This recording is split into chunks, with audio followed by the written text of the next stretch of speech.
No, we ain't gonna take it. We're not gonna take it anymore. Instagram, will you please go live? Thank you. Oh, I thought it said that it wasn't even gonna let you do that. When I logged in, that's what it said. But It requires work. There we go. Well, it just popped up on my phone. Shout out to Motherland. 12-year-olds with guns in hand. They don't ask no questions. All they do is bang. Is that Trinidad James' last verse that we heard? Because that was on the ASAP Ferg shit, right? Yeah. Oh, that, yeah. A lot of down should have been from Hoover Street. No, I do. Yeah, all that. Yeah. Good time in life. That was college, right? Yeah. Oh, 100%.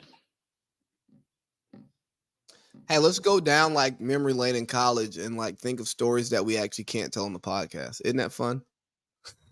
I don't really know enough to tell on this podcast to begin with. So. But hey, Parlay P, man, how you doing? We're doing fantastico. How are you doing, AC Lee? Man, not too bad. Could be better, could be worse. But what will complaining do? You know, nobody will give a shit. That is the truth about that. So, well, no, I got married, so I have somebody who has to care about my complaints. They certainly should act like they do. Yeah. It's true. Hey, look, I care about everything my daughter has to say, but there are sometimes where she repeats herself, and I'm just like, I get it, you know. Doesn't mean that I don't care. It just means I'm tired of you telling this to me, you know. Like, I get it. You're 4, and you don't understand everything. Yeah, I'm not really. As much as I'm looking forward to my daughter talking and all of that good stuff, right? Oh, it's gonna be fantastic. But you need to live in these days too. You really do, like, because they do go by kind of quick, and it's like, this is how people start having more kids because they're like, God, I took this for granted to a degree, and because from here on out, she's gonna be a kid. And my mom used to tell me this all the time. She used to say, you know, you guys really need to enjoy this. He said, you're gonna get to be an adult forever, and she was absolutely right. I'm going to get older. I'll be an older adult. But like, once I graduated from high school in reality, and even though you still kind of get treated like a kid, you do get to be an adult forever. Yeah. I'll be an adult forever. I'll never get to do any of that stuff again. But you know what I'll tell you? I'm not the adult who says, man, I wish I was a kid again. Yeah, Michael Jackson is. But then again, if you ask Mike for why he did what he did, like having an amusement park at his house, it's because he said he didn't have a childhood, which I bet he probably kind of didn't. It certainly wasn't normal. Have you seen my childhood? I'm not mad at Mike, man. Everybody was like, man, why he hanging out with Macaulay Culkin? And then all these other boys came. But Macaulay Culkin said he didn't touch me. I mean, Michael Jackson just wanted to be home alone with his friends. Mike wanted to have campfires and ride rides and eat cotton candy and popcorn. What's wrong with you people? He's like, I'm the richest man on earth. Can I live out my fantasies of being a child, something I didn't get to be? Maybe Mike was misunderstood. Hey. R. Kelly was not misunderstood. That nigga knew exactly what it was he was doing. He just wanted, he had a fetish. I mean, that's the real truth about him. He liked to fresh off the assembly line, and sometimes he couldn't wait for the assembly line to even be ready. He said, I want to grab one now. It's like a cookie that's not done baking or a food that's not done yet, and you just like get in and you like, man, it still tastes good. It still kind of tastes the same. That's kind of what R. Kelly was. R. Kelly's the type of guy who like eats crunchy potatoes. What's wrong with crunchy potatoes? I'm talking about crunchy boiled potatoes. Oh, not like fried crunchy potatoes. I'm talking or well, I'm saying like oven roasted. Yeah, no. I'm talking crunch on mine. I mean, they need to be soft on the inside, but No. R. Kelly wanted his crunchy all the way through. Yeah, that's his type of behavior, you know. So Yeah, separate art from artists if you can. I can. Unlike a lot of people will play Michael Jackson and then they won't play R. Kelly, and then everybody will look around and it's like, look here, man. If the music slaps, the music slaps. Oh, I don't. Yeah, because what does that have to do with? It's art. It's their art. I'm not into these people's personal lives, and as long as the legal system handles them as they should, I'm gonna continue to listen to their music. I thought I just saw Joel Embiid, but it was Mo Bamba with the dunk. I got hoes calling yonder fall. You know, me and Julian Turner went to Austria together. Okay. And we got a section in an Austrian club. It was actually, as anyone would like to say, it doesn't matter what era, since I know we were talking about eras a little earlier, it was lit. It was actually one of these things that was like fantastic. I couldn't believe it. But did they play Mo Bamba while you were there? Yes. But this was during the time when the song was at its height. And like it was like the hypest song in there, even in Europe. Man, everybody was going fucking nuts. And it's like, yo, this is a basketball player. That song might be one of the best one-hit wonders of our adult life. Yes. I agree. I agree. But here's the thing. He did have other songs. It'd be like that and Hot Nigga for Bobby Shmurda. Because Bobby Shmurda had other songs technically. Yeah, Shmoney Dance. Or Bobby Bitch. He had that. That was cool. He had that song with Quavo when he got out. Well, he had computers with, I know it's Roddy Ricch song, and all these social networks and these computers, niggas something, like they some shooters. You know what that is, right?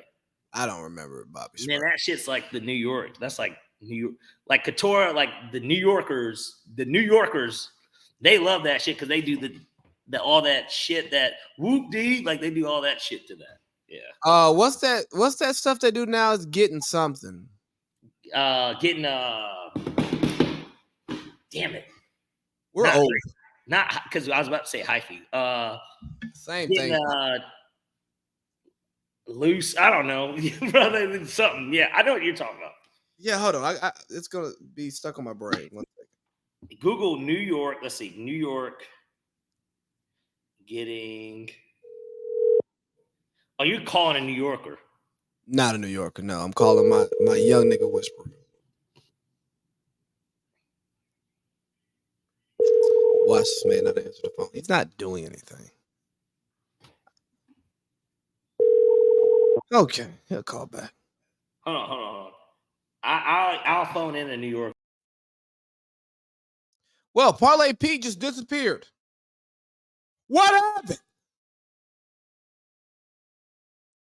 What the hell happened? I lost my co-host. But no, it's really gonna bother me that I can't think of what that New York dance is. Okay, here he comes in. There she blows. I don't know what happened. Hold on. I don't either. Let me see if I can get an answer. Because I know that she's gotta know. Hello? Hey, I didn't mean to wake you up, but me and Lee are recording our podcast. You're not really on there, but you kind of are because I'm on speakerphone. The quick question that I had, because we're talking about it's a New York dance. What do New Yorkers call getting something? What is that?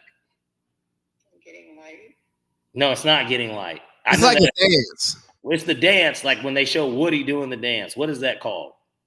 You mean getting sturdy? Getting sturdy. All right. There we go. Getting sturdy. Yeah, there we go. All right, thanks. Getting sturdy. Yeah. I knew that it was, I'm trying to tell you. That's what she said, getting light. I'm like, we're not talking about a let it rain to clear it out. Like that feels like that. That's what that is. Getting light. I don't even know what the fuck getting light is. I don't even know getting sturdy. Yeah, getting sturdy, bro. That is what it's Hey, Parlay Pete. This is confirmation that we are old. I know. I couldn't even remember. But and that's actually something that's been going on for probably a decade, at least known for a decade. But it became mainstream like 5 years ago. Yeah, my little 10-year-old nephew, he does it. He gets sturdy. Yeah, but that's what it's called, getting sturdy. Yeah, I gotta learn how to get sturdy. I gotta learn how to get sturdy. So when I'm out here feeling young, right now I'm chilling my inner old head with my tank top on, my yeah, you Adidas. look like an '80s rapper in Brooklyn or Bronx. Well, AC Lee is hard as hell. Right. Nigga, you about to say, I am AC Lee and I like to do this beat. Like, yeah. To the Oh, red and the white in my big ass house and my color TV. Like, that's bro, what ain't that you some of the worst rap ever? I love Apache and Sugar Hill Gang. I actually do like those songs. And maybe because like as a kid, my mom enjoyed them. And like we would be cleaning up the house and like my mom, you wanna know this is one of the things. Look, this is one of the things I do with my mom. We would do like the butt thing, like where you like Go in the butt. but like the hip, Yeah, like yeah, yeah, yeah. yeah, but we would do like as a kid, my mom would like it's honestly it's funny because like it's silly. It's like silly in a weird way. Like it's Do it. silly as fuck. That's what you do with your parents. Like me and my mom, we But do I'm a like kid, like I'm like 8, 9, 10. I don't know shit. I don't even know who the artists are. She can tell me who it is, but I still don't really know who it is. I'm like, man, let's play that College Dropout. And my mom loved Kanye, but like, the old Kanye. yeah. Like my mom bought Graduation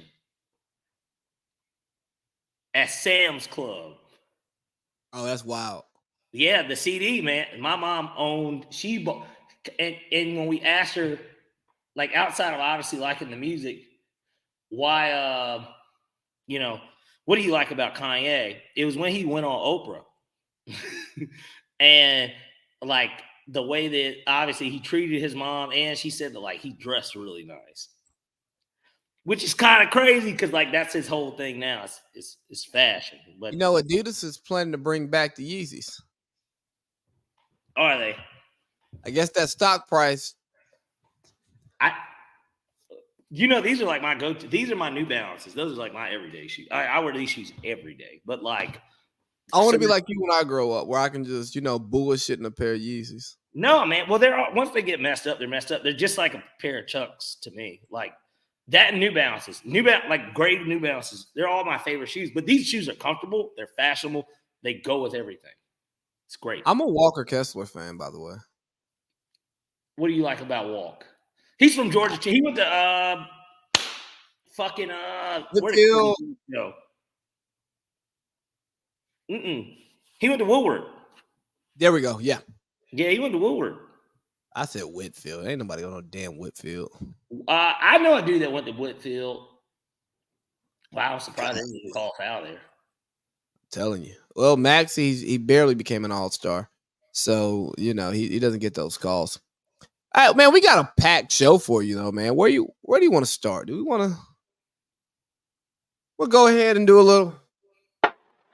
Here's what we're doing. We're gonna run the piss. Hey, I got you. We're getting ready to run the piss out football. Trying to get something going. I got you.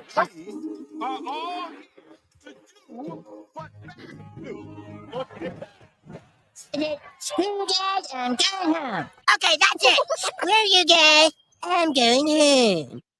I just want to throw a little Eric Cartman in there, just for shits and giggles. Well, the Falcons always come first in my heart. And in your bed. They don't come in my bed, but nonetheless, they're a big part of my life, and so yeah, they're a big part of my life and my fucking bank account. No, for sure, but like I'm saying, like even just in general, got an email this morning. I have so many family like I had so many moments in life with my family, like at these games. I really do. Like the Falcons have a place in my heart. I think because my mom, honestly, she cared so much about it. And you're the inspiration by me, like bringing my daughter to Falcons games. I swear, man, when she gets older, you look, she'll be 20, once she graduates or something, she'll be like, "Hey, Dad, let's go to a Falcons game," or she might even surprise you one day. And depending on where you're living, if you're living here, I'm sure you might always have season tickets too. So like, but Even she if I might say, "Hey, Dad, I got us tickets for like I got not for Christmas, maybe for your birthday. It'll be a game in December." And she'll surprise you and say, "Dad, we're going to Seattle," or like, no, like even if I move, I'm keeping my tickets because I don't want to lose my seats. yeah. I'll sell my tickets at a loss if I move too far away because I want to just keep my seats. It's an awesome thing, and that's the influence. Because I think I've told you this story before, but my mom was initially. I mean, she grew up she's from Wilmington, Delaware. My mom grew up an Eagles fan. Yeah. So like, Dick Vermeil was the coach when they went to the Super Bowl the first time. Like, that's why when people like Josh Holsey are fans, because I'm telling Josh, I'm like, look, Josh, I am a Falcons fan. I don't know the Eagles' history, but I know why my mom was a fan of the Eagles. A, because she's essentially from Philadelphia, but at the same time, B, she's from Philadelphia. Like, she's basically. Does Delaware have airports? I know that sounds ignorant. Or do niggas just fly into Philly because so they do. They're really small, and it's only in Dover. You can drive from the bottom of Delaware to the top of Delaware in 45 minutes flat. And that's why I asked. Do they really? It's the smallest state in the United States. It's also the first state. But like, Delaware's the smallest state? I thought it was like one of the other ones. So it's the smallest, not population, but in terms of, it's smaller than Rhode Island. Okay. It's smaller. Like in terms of landmass, it's the smallest state. Are you about to fact check me? No, Todd's texting me. Hold on. I'm going to fact check myself. I'm almost certain that it is. Yeah. No, okay, no. Then it's population. Hold on. Hot diggity damn. Some of that stuff might have changed. Either way, it's the first state. This is my point. Very small state. You can drive from the top to bottom. You can drive in 45 minutes. I swear. That is 100% fact. But there's a train that stops there. Like when you go from New York to DC, it stops in Philadelphia and Wilmington. And obviously President Biden is from Wilmington. He's not only from Wilmington, but of course he was a senator there for a long time. So hey, we want to keep our viewership here. Look, that's another funny thing too. When President Obama became president, that was like one of the first things my mom said. She's like, yeah, I know who Joe Biden is. Like Joe Biden, this, that, because he was her senator growing up. Yeah. And that was damn near bigger than the governor in reality, kinda. Like, you know what I mean? In a state like that, like to me, Brian Kemp holds more, even though he doesn't, but he kind of does. He has more power over the state. Over the state, he's got more power than Ossoff and Warnock. But look, not gonna get into politics at all. But Brian Kemp has done a great job leading the state. That gas tax, he just keeps pulling back, keep our gas prices low. Can we give Brian Kemp a round of applause? Oh, I thought you had a goddamn. I got.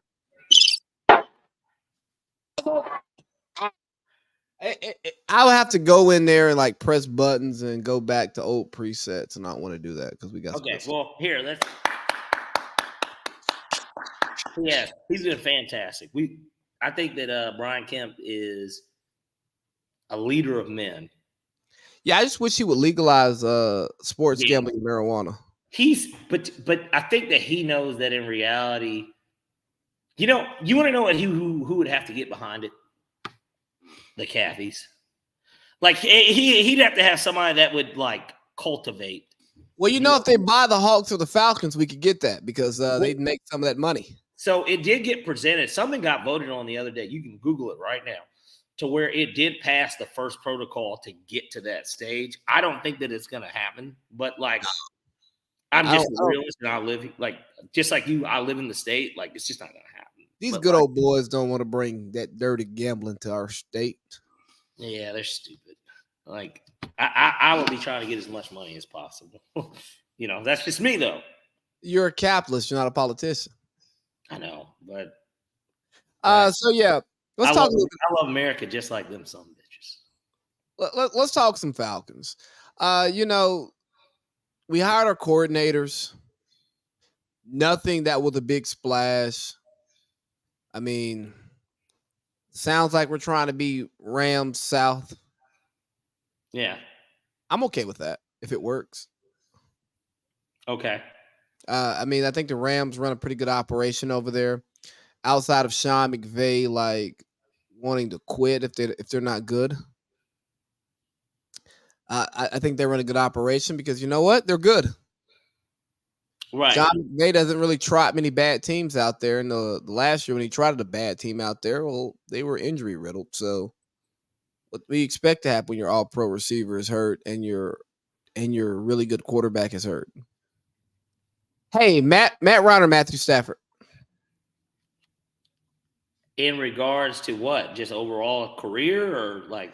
I mean, yeah. Tell me who you think's the better quarterback, better legacy. Who would you rather have rooted for 15 years? Oh, I think Matt was the better player, but like it's not. And honestly, it really isn't a bias. I think Matt was the better player, but like I think when it's all said and done, because Matt has a Super Bowl, Stafford has a Super Bowl MVP and a Super Bowl, and the idea that he played in Detroit for so long, he's going to be looked at probably more favorably, even though I don't think he necessarily should be. I think that Matt was better. I think Matt was better than Matt Stafford.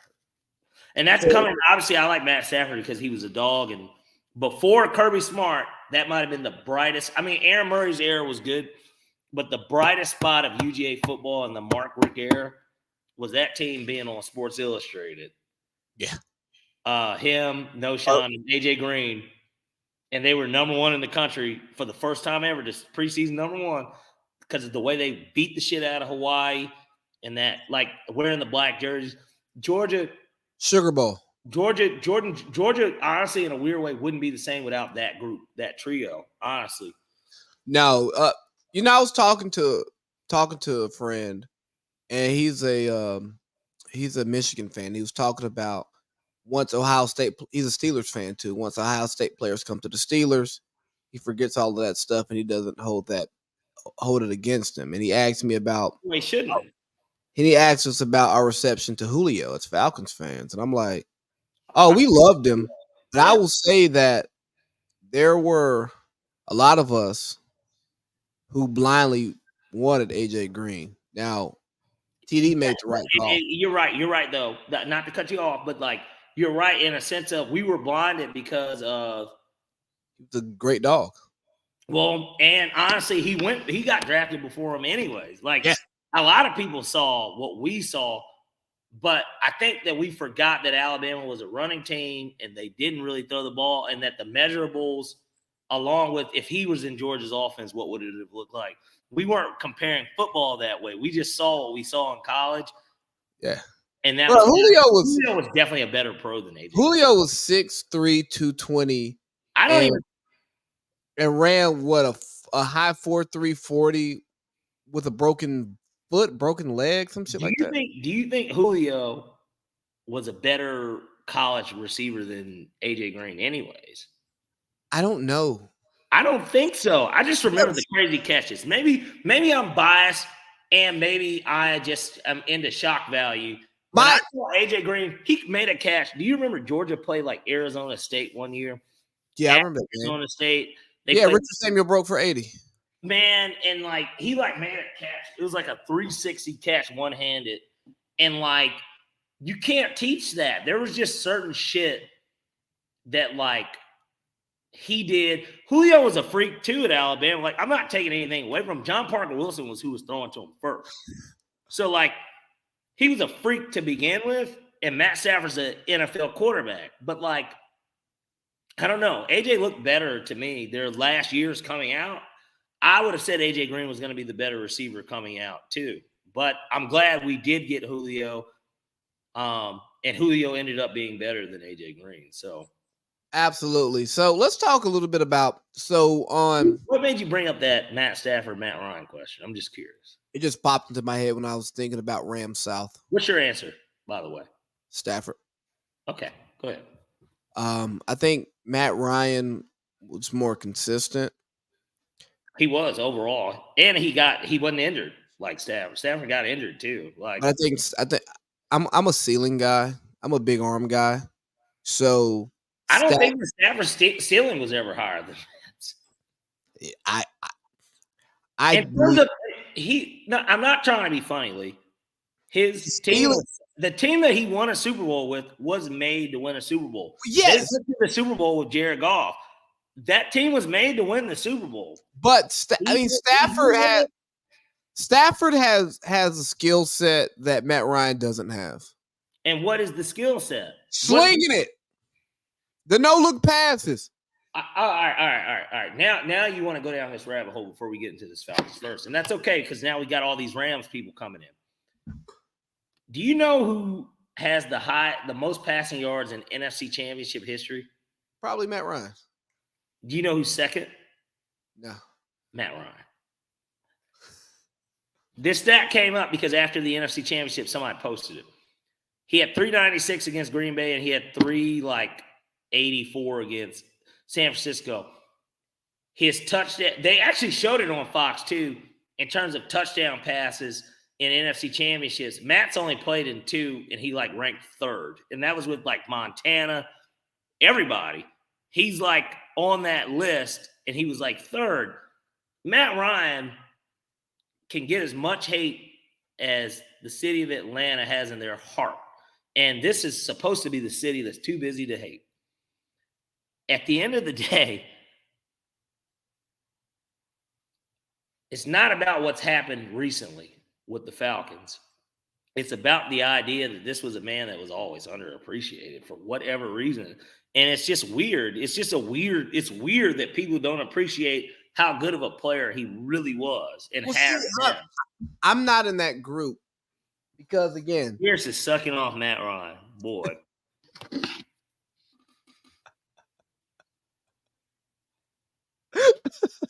As if I'm not in the same group and as if my phone's not in front of me.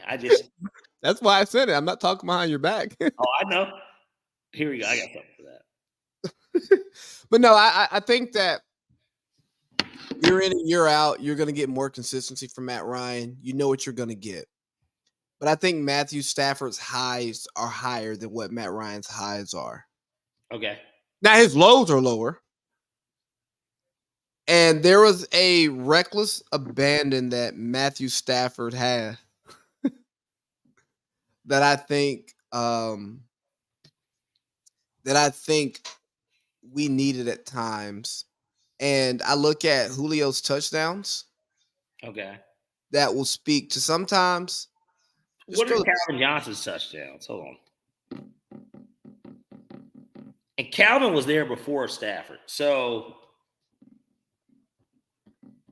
I'm going to pick up. Julio came after Matt, but Calvin was there before. So Calvin was already an established receiver even before Matt Stafford. And Matt Stafford used to get hurt a lot. I agree. Early in his career, he got hurt. Okay, hold on. I've got Calvin Johnson's stats pulled up. Okay. So what was his high? He had a 16 touchdown season. He broke double digits 4 times in 10 years.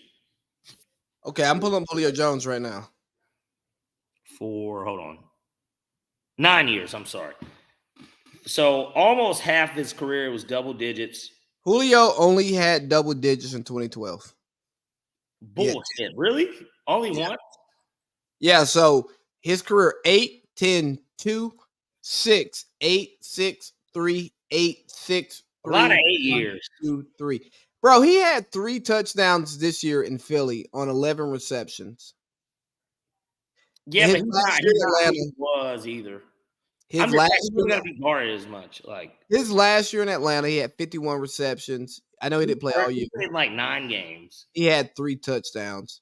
and he played like 9 games. In 2017, year after our Super Bowl year, 88 for 1444 with 3 touchdowns. I mean, look, I can't explain. Is that Matt Ryan's fault? Like, whose fault is that? I mean, the guy throwing the ball, I'm going to throw some of that blame at him only because Yeah, because he's the one throwing it to him.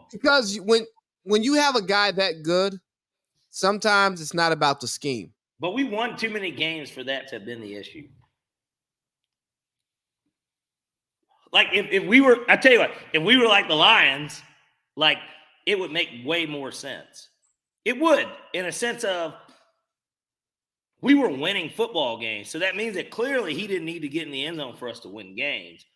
The Lions weren't winning games and they were getting in the end zone. So what difference does it make? Like break that aspect of it down to me. Like, let's break that. I can't. That's what I'm saying. It's hard to say why Julio's touchdown totals have always been low. I tell you what, for stars, he played with Tony Gonzalez and Roddy White. Like, there were so many dudes that could get the ball in the beginning, and that's when he had his most touchdowns because of those guys. That's why 2012 he had double digits, because he fucking was on the field with Roddy White and Tony Gonzalez. But I'm just saying, he's on the field with them. Now it turned to a point. Let's name his wide receiver 2. Seriously, real quick, and then we can get into the current Falcons. But, like, name his wide receiver 2s post-Roddy, because Roddy and Tony essentially were gone. Harry Douglas. Harry Douglas, ESPN analyst. And he's really a wide receiver 3. Like, we can't even – Sanu. We can't name too many of the dudes that were wide receiver 2 on the Falcons. Nigga, Leonard Hankerson, it felt like at one point was wide receiver 2 for the Falcons. Like – Hey, you remember the Duncan Robinson years? Turbo Taylor led the team in touchdowns the Super Bowl year. How about that? Fun fact. He had 7. He had the most, 2016, he led the team in receiving touchdowns. But Matt Ryan also threw touchdowns to like 13 or 14 different people, which at the time was an NFL record. Jordan Clarkson has painted fingernails. Is that a trend you're ready to dive into with your cutoff jean jacket? I've been had this cutoff jean jacket, but and I cut it myself. How about that? And I did it after I got into a car accident. You want to add some black fingernail paint with that? Nah, I'll stick to how I got it. Look at that. Look at young bull hustling. Yeah, so let's talk about the Falcons. Michael Lombardi talked about it on the Lombardi line on VSiN. He also talked about it on the Jim Shuffle, the podcast he's on. And it made me feel good as a Falcons fan and also a Falcons pundit that somebody inside the NFL sees what we see and know what we know, and know that people inside the building who have a tremendous amount of influence on Arthur, at the end of the day, it's Arthur's choice to do whatever is done. But people who had a tremendous amount of influence on our owner, Arthur Blank, saved their jobs because they knew that Bill Belichick could make things a little testy for him if he came in.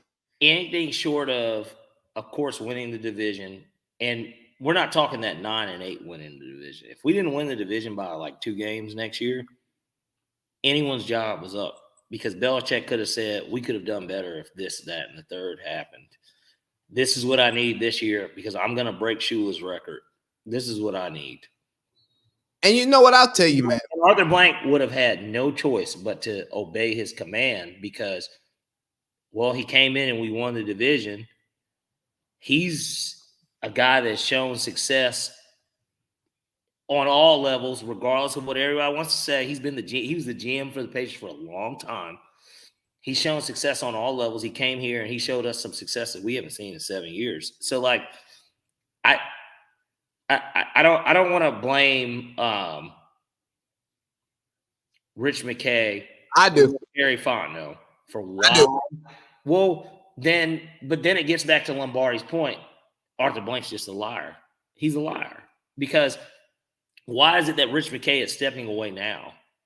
Because if you were going to hire Belichick, wouldn't that have been the case anyway? So then somebody needs to school me on the reason why this man is no longer going to be a part of football. And more importantly, he's going to step into soccer, which makes no sense either. Like if I'm an Atlanta United fan, I'm terrified because what does first of all, Kanye actually said it best.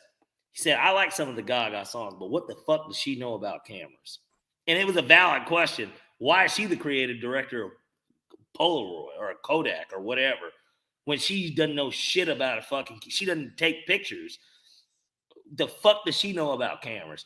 It's the same thing with him going over there. So make that make sense. Why is it that we're going to step him away now? But even with what got leaked was that they weren't going to be able to work. And that was going to be the only thing because even the report did come out, at least 99 a game said it, that Terry and Bill would have been able to coexist, essentially. At least for a year, they were going to be able to coexist. So, yeah, why not bring Bill in there? Exactly. And this is what but it gets back to Lombardi's take of Rich McKay's not going anywhere. And that's the real truth. Like that is the real truth. The real truth is that they said that because just like there were people that were upset about the idea of hiring Bill Belichick, just as many people said Rich McKay has to go. And so to appease both sides, we won't hire him and he'll go away. Boom.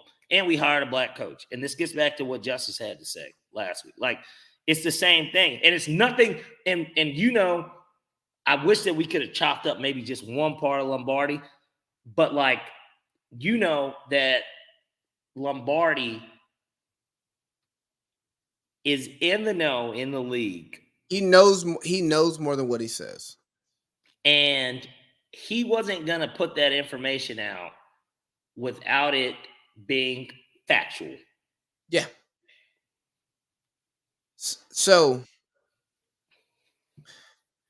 all I learned, I won't say learned. What was validated to me is that the Falcons are a dysfunctional franchise with an owner who doesn't know enough about football and has put the wrong people around him because those people want to put their kids and grandkids through Pace's Academy. And that's what's going to happen. Because if those people actually gave a damn about the team and not their office, if Arthur knew enough, if your GM is safe, if your scouting department is safe, Bill Belichick's coaching resume says everything we need to hear. Damn his GM resume. Damn his talent evaluation resume. Because that's not great as of late. Recently. But his ability to coach a football team, he's the GOAT. So I would have rather Arthur Blank made a statement, just like how him and Rich came out when they talked about firing Arthur Smith, that they sat down and they said, when they do Raheem's getting introduced Tuesday. Okay. I would rather them come out and be like, if Zach Klein from WSB TV comes out and says, so there were a lot of rumblings that Bill Belichick was going to be the coach. He was the first coach you guys interviewed. He was also the first to get a second interview. What happened to where this didn't happen? I would rather Arthur Blank answer the question and say, Bill wanted too much control over the personnel, and I wasn't willing to give it to him.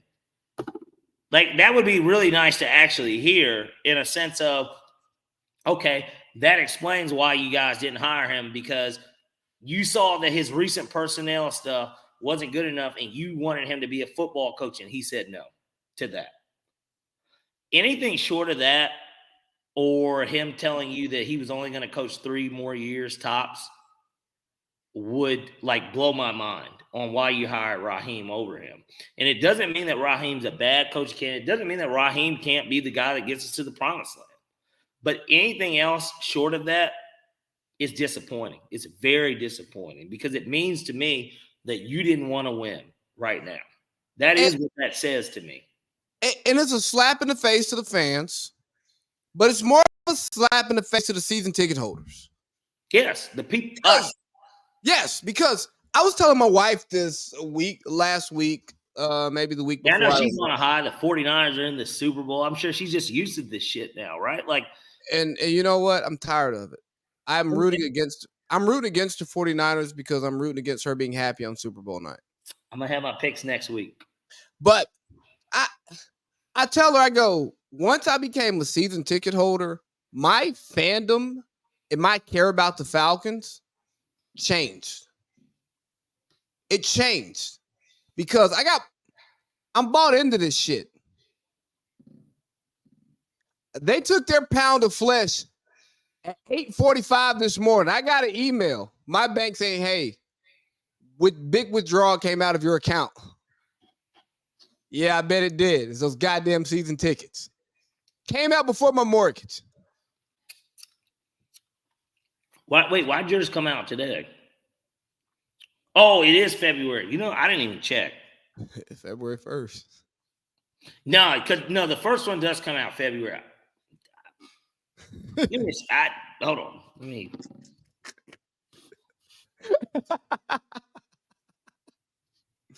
No, because I tell you what, I didn't see it. But the point is that you're so bought into this because you're actually bought into it. It's, hey, I'm paying you for this, and I may not even go to one game next year. But you still got your pound of flesh out of me. And when you don't feel like the organization is doing what's best for the organization, it hurts you a little bit more. It hurts you. And I don't think Raheem's a bad hire. Me neither. I'm not mad at us hiring Raheem Morris. I am mad that we didn't hire Bill Belichick or Mike Vrabel. Two guys who have proven more than Raheem Morris has ever proven in this league. Bill Belichick has proven more than anybody who's ever coached in the NFL. Whether it's Bill the DC, whether it's Bill the head coach. Or Bill the GM. You can be mad about his reason shit, but if he's been the GM the entire time, I'm not trying to be funny. Tom Brady, the reason he won. Well, who the fuck decided to draft Tom in the 6th round? And who the fuck decided to keep Drew Bledsoe on the sideline when he came back? With a $100 million contract. Back then. Didn't want me, now I'm out there. Bill did. Bill made that decision. And if Bill... And look, Tom Brady, I think somebody else said it. Yeah, somebody in the sauna said this. Boston guy, by the way. He literally said that Eric he named them all. Eric Mangini, Romeo Crennel, Charlie Weiss. Bill O'Brien's the only one who was good. No, Bill O'Brien, him too. Give me Joe Judge, McDaniels, any Patriots coordinator should be sending Tom Brady checks, is what he said. Because none of them should have ever gotten fucking jobs without Tom Brady. And then I said, why are we acting like we can't give Bill some credit for what happened? Bill ran such a great operation that his coordinators weren't ready to be head coaches because he was such a good fucking head coach. And he let them come back on campus, even once they were suspended. And he got them more jewelry when they got back. Hey, Parlay Pete, question for you. Answer for you. If Bill Belichick came to Atlanta and he didn't work, would you be mad at Arthur Blank? No. I wouldn't either. If Raheem doesn't work, I'm going to be mad. Well, I'm going to be mad because I just saw him coach 3 years ago. That's the real truth of that, too. It's not Raheem's fault. It's the idea that They interviewed Raheem then, and then they said Arthur Smith was better, but he wasn't. So then if he wasn't, was Raheem – if I'm Zach Klein for WSB TV, not only do I ask that Belichick question that I just posed, I also ask and say, Raheem or Rich or Arthur, 3 years ago after you were the interim, did they tell you that you were a finalist for the coaching position, Raheem? And then Mr. Blank, follow up, if he says that he was, where did he fall in that pecking order for that job? Because Damn that. we're just curious as to why he's back today. Not that we're not excited about you, Raheem. Like, somebody needs to ask the real hard question. Somebody needs to ask what changed in 3 years that made him the guy. Are you going to say that you made a mistake hiring Arthur Smith? Is it because he has jewelry? What is the reason? Because you just let the guy with the most jewelry walk away. So I know it can't be about diamonds. So what is it about? Is it about age? Is it color? Is it that you want to win or that you want to win your way? And I think a problem, and I think I did a podcast of this by myself. I don't think that non-football people should be able to own NFL franchises. Mm-hmm. Just think about business, Parlay Pete. People who run the top companies in this country typically work in that industry, right? Yes. They cut their teeth in that industry and they either work their way up or they fucking work their way up and then they go independent or they buy in, whatever, right? You don't take a guy who spent his entire career in, I don't know, water treatment and say, hey, you're about to run this hedge fund. Yes. Not to say that he's not capable of running that hedge fund. Right. Because he may just go straight to water treatment because he knows the ins and outs of water treatment and invest in those in water treatment startups, right? Yes. But only in the NFL do rich guys who've done nothing with football get to buy NFL franchise. Yes. The guys who should run NFL franchises, you know what? Rich McKay, not a fan. Rich McKay is the type of guy who should be an owner. Super Bowl champion. He should be an owner too. Super Bowl champion, a Super Bowl champion as a GM, a CEO of a franchise who is regarded as functional, which it's not. Competition committee, spend his life in the NFL. Yes. And you know what? The more I think about it, this hire makes sense. But he's the type of guy who buys the franchise. Correct. Because he's been in football forever. Bill Belichick, type of guy who buys the franchise because he's been in football forever. Andy Reid, type of guy who owns the franchise. You know what? Fuck it. John Lynch, Tom Brady, the type of guys who have produced at a high level in football should be the guys who run football teams. And I don't care what you say, the owner runs the franchise. The franchise is a direct reflection of the owner. Jerry Jones should own a fucking franchise.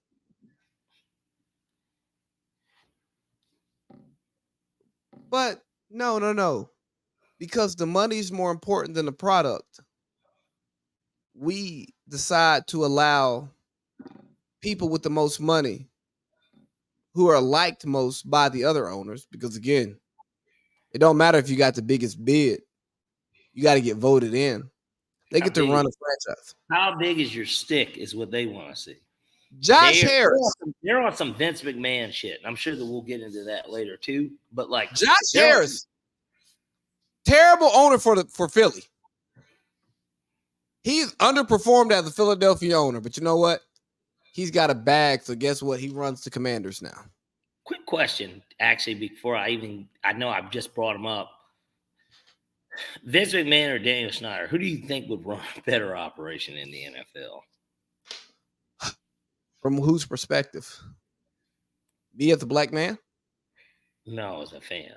If it was your team, As a fan, give me Vince McMahon. He pleases his fans.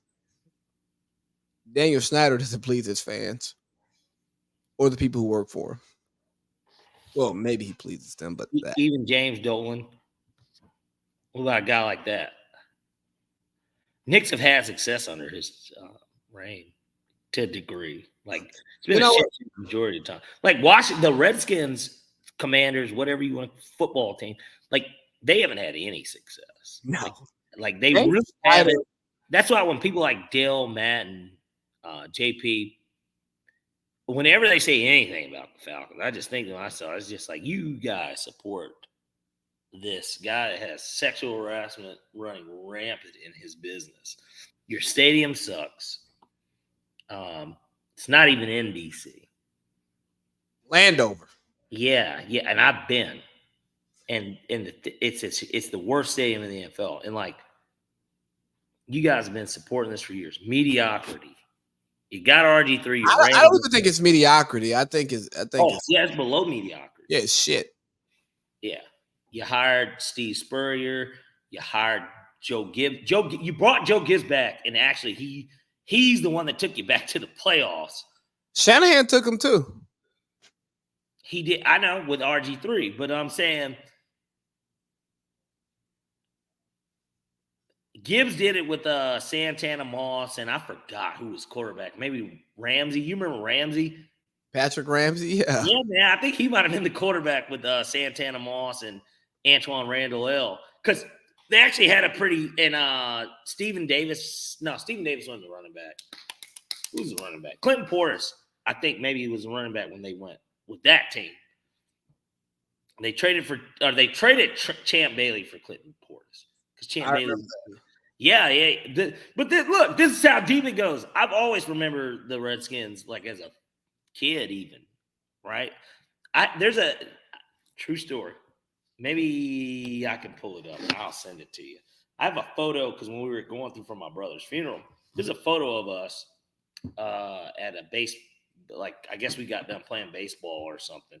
Maybe I wasn't even playing by then. I think I was, but it didn't. I don't look like I was in a uniform. Point man, I had a Redskins jacket on. Funny enough, true story. How true is it? Hold on, I'm gonna see if I can find the photo. It was really interesting though. We got so many group text messages, man. I mean, you're just such a hot commodity around here. No, it's just here it is. Actually, I did find it. I'm gonna send it to you real quick. Okay, send it to me. I'm printing something off for my wife. I'm printing it now because I'll forget. Yeah. So this was before I was playing. So I was probably, because I'm looking at Justice. Justice was probably not even one. All right, maybe he was one, and I was maybe. Baseball season is when? When do you do baseball, T-ball? Fall. So I might have just turned. Justice, I can't even tell, man. I'm standing up, but you can see I'm the only person whose face you can't see in this picture. Oh, shocker. Yeah, I know, right? But guys running from the camera. But that's me in the Redskins jacket, is my point. And so that's the Commanders now, buddy. Take command. Yeah. Look, and that doesn't change anything. We still went to Falcons games. I think that they just would buy it. Like, because I've had plenty of gear. I obviously have plenty of Falcons. I still have my Jesse Hammer, the Tuggle jersey, in here right now that I have as a kid. But regardless. You know what? I still have my first jersey. Guess who my first jersey of my life was? Give me the team and I'll guess. No. Well, I got the jersey. Let's say I was in kindergarten. So let's say it's like sport. Basketball. Oh, Jordan. Color. Black. My man. The black one, because the black one was the coldest. Like, yeah. Now I got that as a gift, kindergarten, because I got perfect attendance. Really? Yeah. A pretty good gift. Yeah. To go to school every day, sick And or not.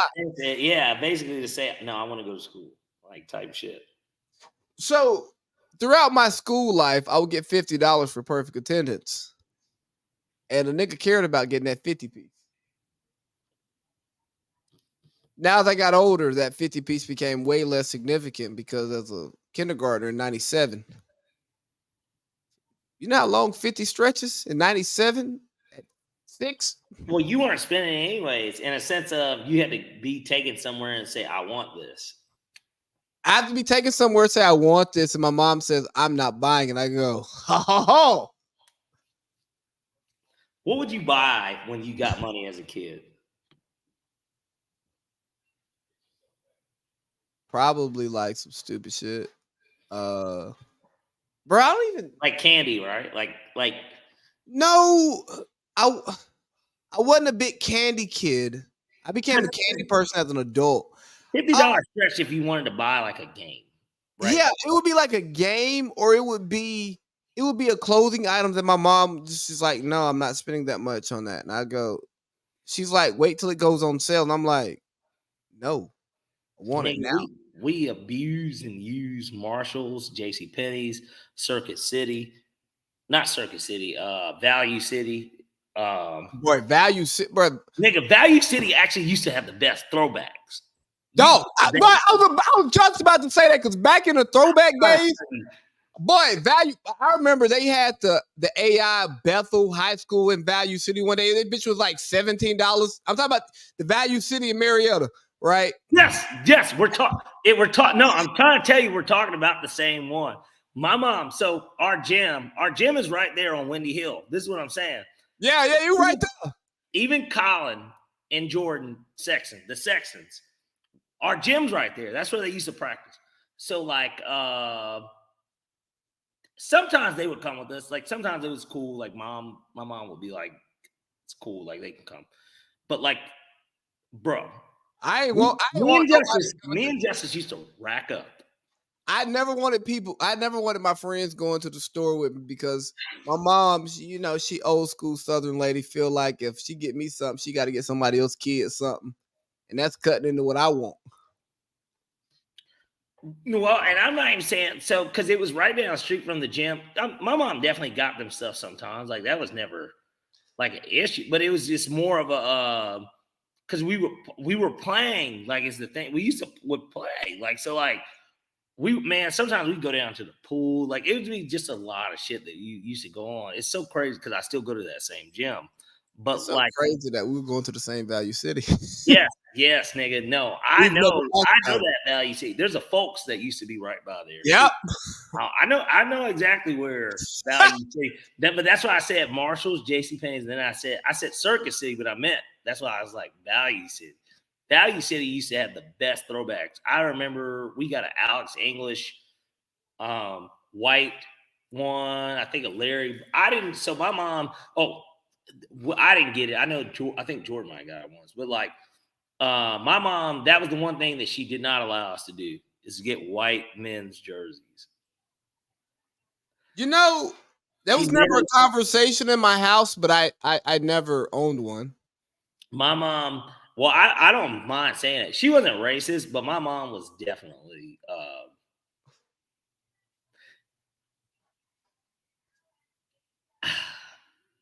she wasn't racist. Bro, I just text my mom. She had a prejudice for sure. Value City. She had a prejudice for sure, in a sense of she didn't, because there were white kids on my brother's team, so like that wasn't the issue. It was just more of a nah, bro, I get it. Yeah, like I mean, no, but it's just the honest to God truth. And even when I got to private school, even then, like when I did my prom, my girlfriend and I, like we did pictures. My mom came. One of the things that breaks my heart to this day was me when she dropped me off, and I said, "Mom, you don't have to take pictures. Like you don't have to do all this." And I just know I hate that I didn't allow her to do that because that was my prom. But the very next day, I went to Stevenson High School's prom, and it was down the street. Not the prom itself, but the girl's house. And she was black. So my mom came over. She brought out my dad's like drop top, fucking like shit, $100,000 car, and we took pictures. Like my mom was all up in it. She was super excited, and it's so funny that as a child, you really, even then, even as a senior, when I'm about to be in college, I didn't really realize certain stuff Bro, because I do realize it obviously now, but I'm like, you know what? She was very excited about this for whatever reason. And bro, maybe he didn't take pictures the day before.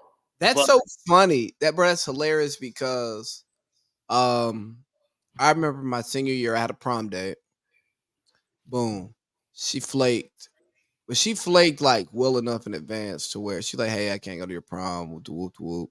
Got a boyfriend, he tripping, yada yada yada. Cool, no problem. Um, so the girl who actually got it voted most attractive in my class asked me to go to prom with her. And me and her were like super cool too. Like that was the homie. Shout out to her. I won't say her name because tell you what, boy, she's not most attractive anymore. She's most surprising. go on. She looked like Sherman Klump. Hey, we didn't answer all that. I said go on with the story. So she asked me to prom, and obviously I want to say yeah, cause like that's the homie. We cool as hell. They got And the part. that is the one thing you did not want to do was be the nigga that showed up without a date. Right. You could, but like usually prom is honestly meant, and it doesn't have to be with who you like. It's just like it's just Bro, meant to be one of those things. I was one who just showed up with something that looked good on my arm. Did you go to junior prom? I went to prom 4 years. I went to 5 Oh, prom. wow. Well, you're the man then, because I did not. I purposely didn't go junior year, and then senior year, I went to mine. I had a girlfriend though at the time, so like I went with her, and then at my school. But then the redemption story was to go to Stevenson's, to go back where I grew. When you came up. Pre-K through ninth grade. I know these people, and they know me, and everybody knows who we are. Like so, like to get the opportunity, and it was at the 755 Club or 7 whatever Hank Aaron's shit is. It was at Turner Field. I wasn't driving. I didn't have a driver's license. I didn't get a driver's license until I got Morehouse. But like, and she was the president of the senior class. So we got introduced. Yeah, I know, right? But when people see me, she's gay, by the way. She wasn't always gay, but like she was gay. By then I knew she was gay. Justice dated her younger sister who everybody wanted to hit. And so that's how I got it. I was supposed to take Deneen, this girl named Deneen was who I was supposed to take. And she was somebody I actually was always attracted to in middle school when we were just cool. Yeah. But like for whatever reason, somehow she asked me before her, and I just wanted to go. But it was awesome, bro. It was so great because I felt like I went back to school. So that's crazy. So, but everybody's kissing my ass like they're acting like I'm Esquire in ATL. You know what I'm saying? Like they're like you private school nigga, boy. Yeah, I know, that's what I'm saying. So, but it was such a great night because of that alone. I had a great time. So, great. So yeah, I had more fun at that prom than I did actually my own. So for me, senior year, like I told Shorty like no, because I had a date when she asked me, and then like I lost my date, and then whoop de whoop, shit happened. I was texting her sister, and she found out about it. Cause I was wild in high school. I used to have like other chicks text for me. This nigga. But yeah, she was like, "Whoa, you text my sister?" And I'm like, "Oh, well, you're wild for doing that more than anything." Bro, I didn't know her. I didn't know I was gonna get a text from her sister like then, man. I was tripping. Hey, you weren't tripping, bro. You were acting up. For real. No, bro, that's even back then, that's like, goddamn well you shouldn't be doing this type shit. I used to live on the edge, man. But no, so Anyways, I ended up not going because all the black people we meet up at a certain place in Cartersville to take prom pictures. I'm not bringing a white girl there, dog. Like it's not happening. It was that bad. Nah, it wasn't that bad. It What was honestly, your school's ratio, by the way? That's a better question to ask. my school ratio was heavy white, heavy on the white. Would you say it was 70-30? I mean, It probably 70-30, yeah. 70-30, 65-35. Yeah. what about no Hispanics and I'm sure few, but I mean, there were, but the black people and the Hispanics, we were not on the same team. No, I'm just saying. I'm saying, okay, what percentage was white? I won't even ask what percentage was black. What percentage was white? Probably 65? Probably 65. So here's how it was. You see our basketball team, all black. Our cheerleading squad. Who you talking about? But our cheerleading squad, 90% all white. Yeah. Maybe black. one black chick was, bro. But it was this, and I went to a small school. Like, what class were y'all? Were y'all 4A, 3? We were 3A my first 2 years, then we moved up to 4A my last 2 years. And this is back when George only had 5As. We were 3A GISA. We weren't even GHSA. We were GISA. Oh yeah. And so we were now they ended up 2 years after I left, they became GHSA. Like Justice's private school, when he left Mount Vernon, where he went, they ended up playing them, which was pretty fucking funny. I wish that Justice played basketball, but he didn't. So because it would have been great. They played at Mount Vernon. It would have been something for me to go to. But my point in even bringing this up is this. It was one of those things, too, where I went to – my school was 95% white. No doubt. It was – all in all, it was 95% white. Like nigga, the basketball team was the black people. And it was all black except we had one white kid. We had two. My boy Jake Rowland and Matt Reed. Those were the white guys.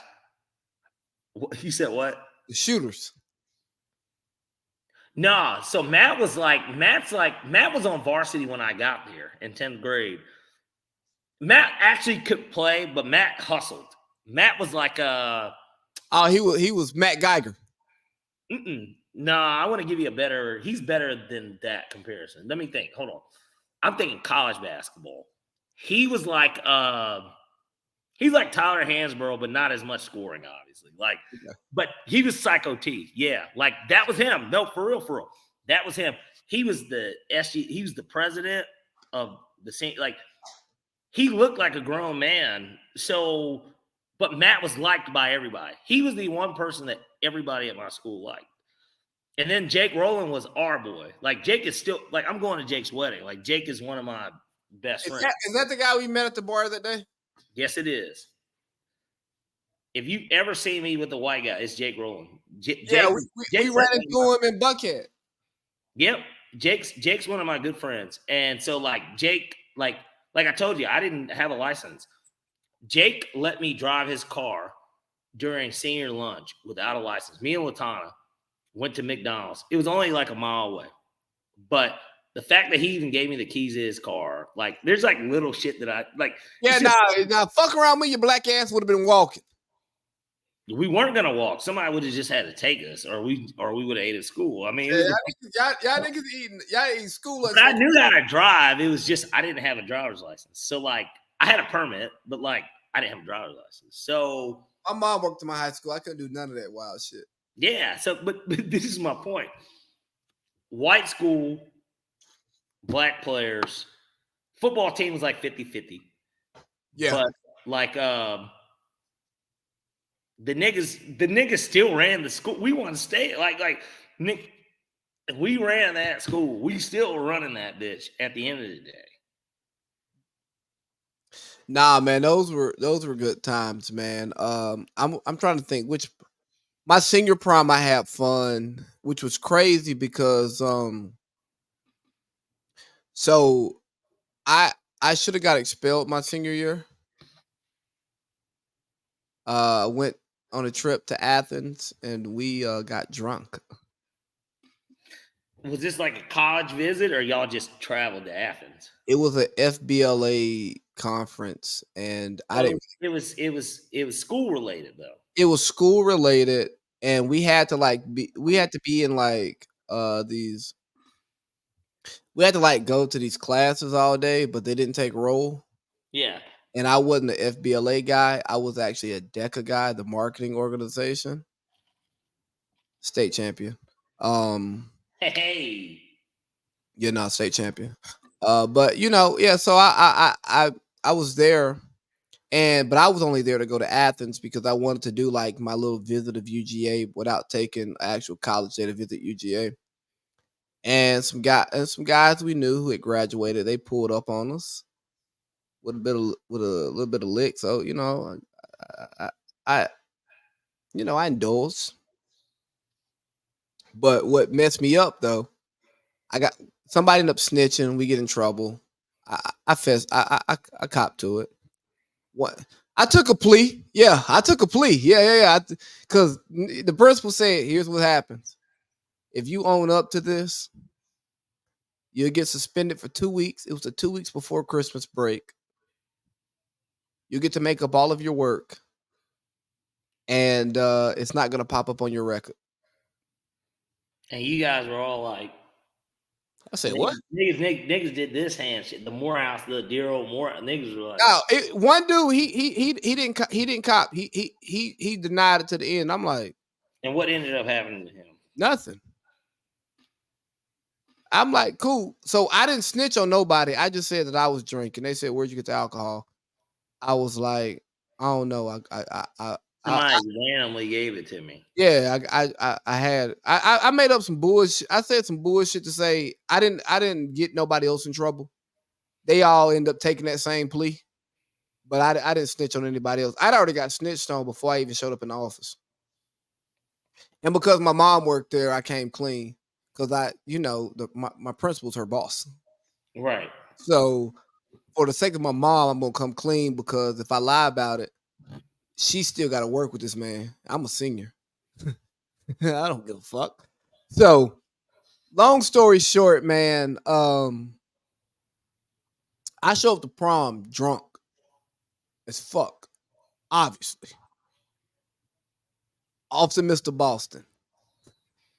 The nigga shit wasn't. Nah, it wasn't that bad, but it was on my breath. And one of my teachers, shout out to her, she was like, "Have you seen your mom yet?" I said, "No, ma'am." She was like, "Don't go see her." I said, "What?" She was like, "I ain't gonna say nothing, but you know." I was like, "Yeah. Yeah, I know. I know."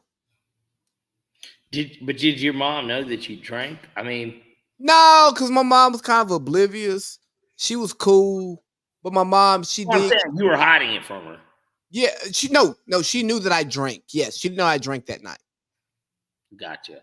Yeah, like because before I got caught, my mom asked me one day, because my mom is one of them old, she had dreams and shit. And she was like, "I had a dream that you got a DUI.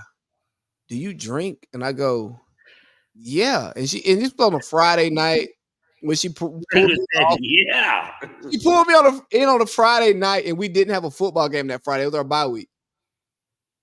So we were gonna go to another game and get obviously get drunk, chill, kick it, and so yeah, I was just like, "Yeah, I drank," and she was like, "Well, I had this dream, blah blah blah blah blah," and her dream was very aligned with what my night was gonna look like where I got called, who I would have called, all this stuff, and I said, "Okay, yeah, okay, yeah." Okay, I'm gonna chill for a little while. But yeah, that stuff ended up happening. And so yeah, I show up to prom drunk. I see my principal. That nigga know I'm drunk. Everybody at prom know I'm drunk. But my mom, she gets to crying because like they do like, prom king and stuff. And the way our school did it, it was like a point system. It wasn't just votes. Well, explain that to me then. So homecoming was just votes. It was Yeah. Well, explain that aspect. the point system was like your involvement in different stuff in the school. Oh man. Okay. Well, that makes sense then. So I had the most points by a landslide, but I got disqualified because I got in trouble. Oh man, my mom was crying and shit when that happened. Like she had to like leave the we had to like we went and took our pictures doing that stuff so we wouldn't be like in in, in the ballroom when it was happening because we had our prom at the Georgia Hotel and Conference Center. And yeah, man, when you talk about regrets, one of my biggest regrets is getting drunk in Athens in 2009, not because of what I did, but because of what it did to my mom and how it made her feel and how her coworkers treated her because of some act of my actions. And she didn't tolerate me drinking. She wasn't the parent Well, who was like, "Hey, y'all can come to the house and get drunk." Yeah, I was. you're almost making it sound like almost like they use that as ammo for well, and that's what Adam does. Um, almost as if that your actions are as a result of her parenting or something. Exactly. And that's what bothered me about it because like up until my senior year, I had one B in high school. It was an 89. You know what I'm saying? Like I was a good student, class What president. was your GPA? It was a 3.9 until senior year, and then once I started filling out applications and they asked for my grades through junior year, I stopped caring. Well, I say, bro, I graduated with like a 3.1, but Now I was like I got my honors. But but like, no, goddamn, I was like my cumulative grade GPA when I graduated was like a 95.5. But like, but yeah, it dang, bro, I didn't mean to get into this, but yeah, we actually rambled on. And I yeah, but don't no, remember what we actually took this from to even get to this point. that shit bothered me though. It really bothered me, man, because I grew up in my high school. My mom worked there almost 30 years. You know what I'm saying? So like I was like a little kid getting off the bus from elementary school to my high school. I went to the feeder school of my high school. I went to like that middle school. You know? No, it was the same. Yeah. Literally, So like, private school, it was like the exact same. I live on my parents. We live on Stevenson Road. I went to Pine Ridge Elementary. I went to Stevenson Middle. I went to Stevenson High School. my most of Everybody knew where I live. most of my teachers I knew as like an elementary school kid, right? Like Yeah, because your mom always worked at the high school. she always worked there, so she hand selected all of my teachers, right? She gave me all the best teachers in the school, and you just sitting there, and then some of these people who I grew up with, who was like, you know what I'm saying? I'm out here selling candy for the school fundraiser and shit. Yeah. They buying my shit, and then now they talking crazy about me and my mom because I decided to be what the come on, man. Yeah. I'm a three sport varsity athlete. I'm a young I'm a young think I'm fly nigga. You know what I'm saying? I'm going to the polo outlet, copping the drip. And yeah, nigga, I get drunk. Nigga was working at Burger King. Oh yeah, I was working at Burger King. Nigga, I know. Look, I know. You told me. Look, I had a little bit of spending money too, and then I'm driving the stinking Lincoln. I'm driving that '96 Lincoln Town car. I can put 20 niggas in that motherfucker. We got a hot bottle of Mr. Boston in the trunk, baby. no, I'm with you. And like I said, I have no idea how we got on this, but I'll say We need to close out hour one. yeah, no, let's close it out. But I'm just gonna say this to put an exclamation point on it. One of the things about high school, I think, actually, I do know how we got here because we were talking about the kids and how I said something that my mom had said. Somehow we were talking about something about prom and white women. our daughter. Well, we were talking about our daughters too. But like I said, my mom had said, you only get to be a child once. And it's 100% true. You get to be an adult your entire life. Yeah. And I just ended on that. Yeah. That's hour one, guys. All right, man. Let's get to hour two. We got to talk about, hey, man, all the NFL head coaching vacancies are filled. So I would like to rack and stack these coaches and I think it's something that we should discuss throughout next football season Okay. because it's important. And we can put grades on these guys, but it's just like a draft grade. Detroit didn't get great draft grades, but then the product on the field said, "Hey, these guys are a top 4 team in the league," and they didn't like make the NFC Championship. And we go, "How the hell did they get there?" No, they were one of the best 4 teams in the league at the end of the year, kind of cover to cover. We should, and I tell you what, we can rank them, but this might even be the best way of doing it. Okay, You tell me, we had 8 new NFL coaching hires. How many of the 8 in their first year make the playoffs next season? Jim Harbaugh. Okay. Jim And is Harbaugh. that it? That's the only one I'm confident in saying. Okay.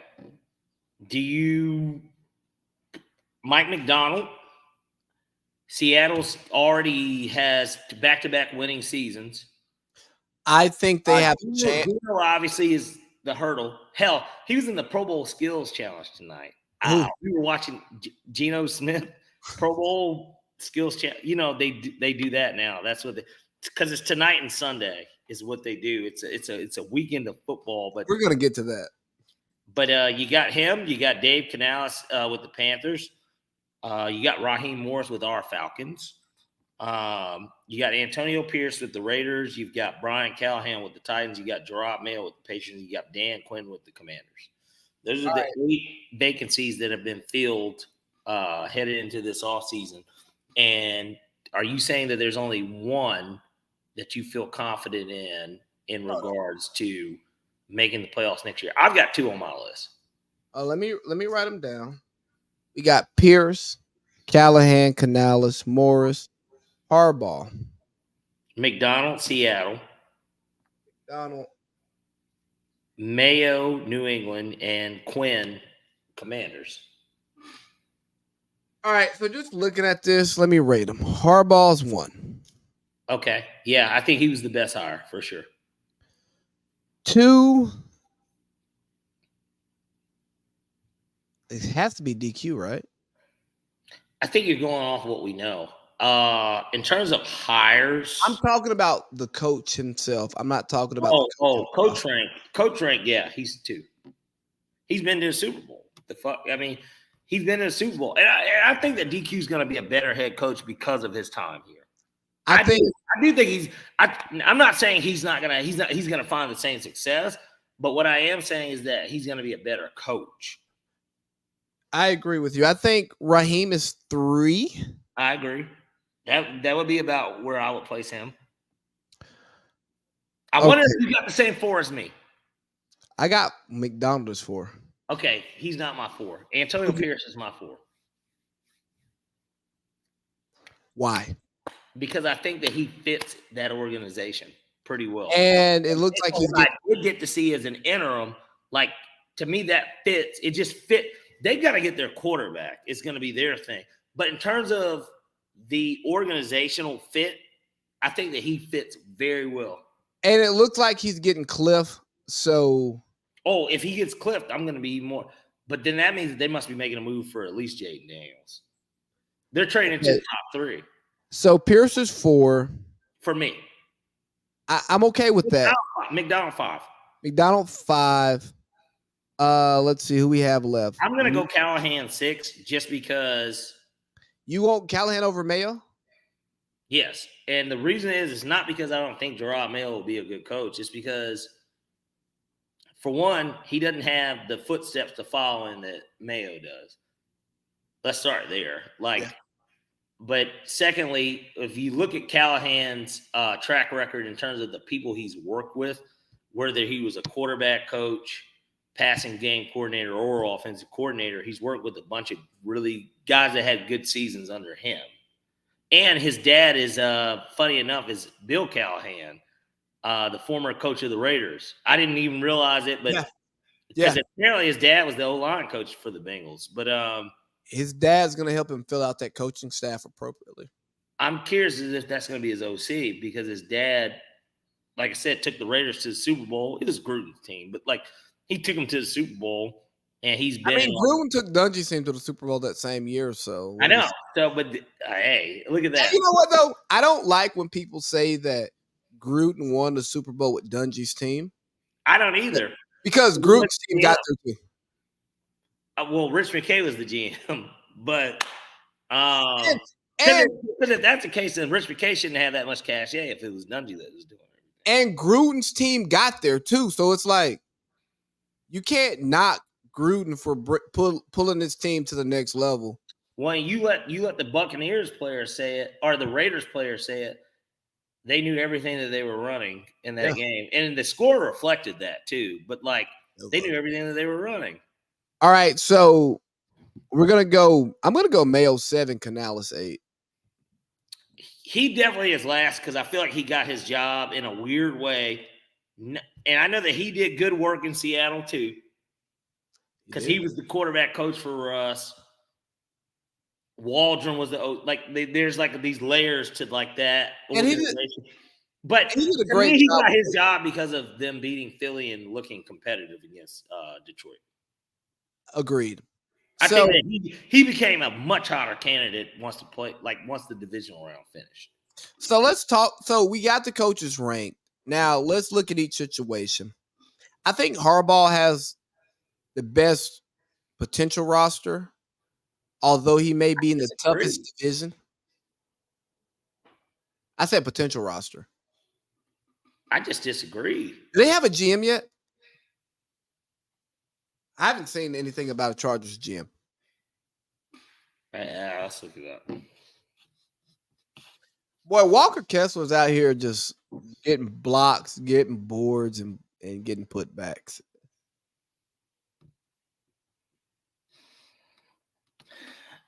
There are currently no GM. All right, let me see. Who did they hire then?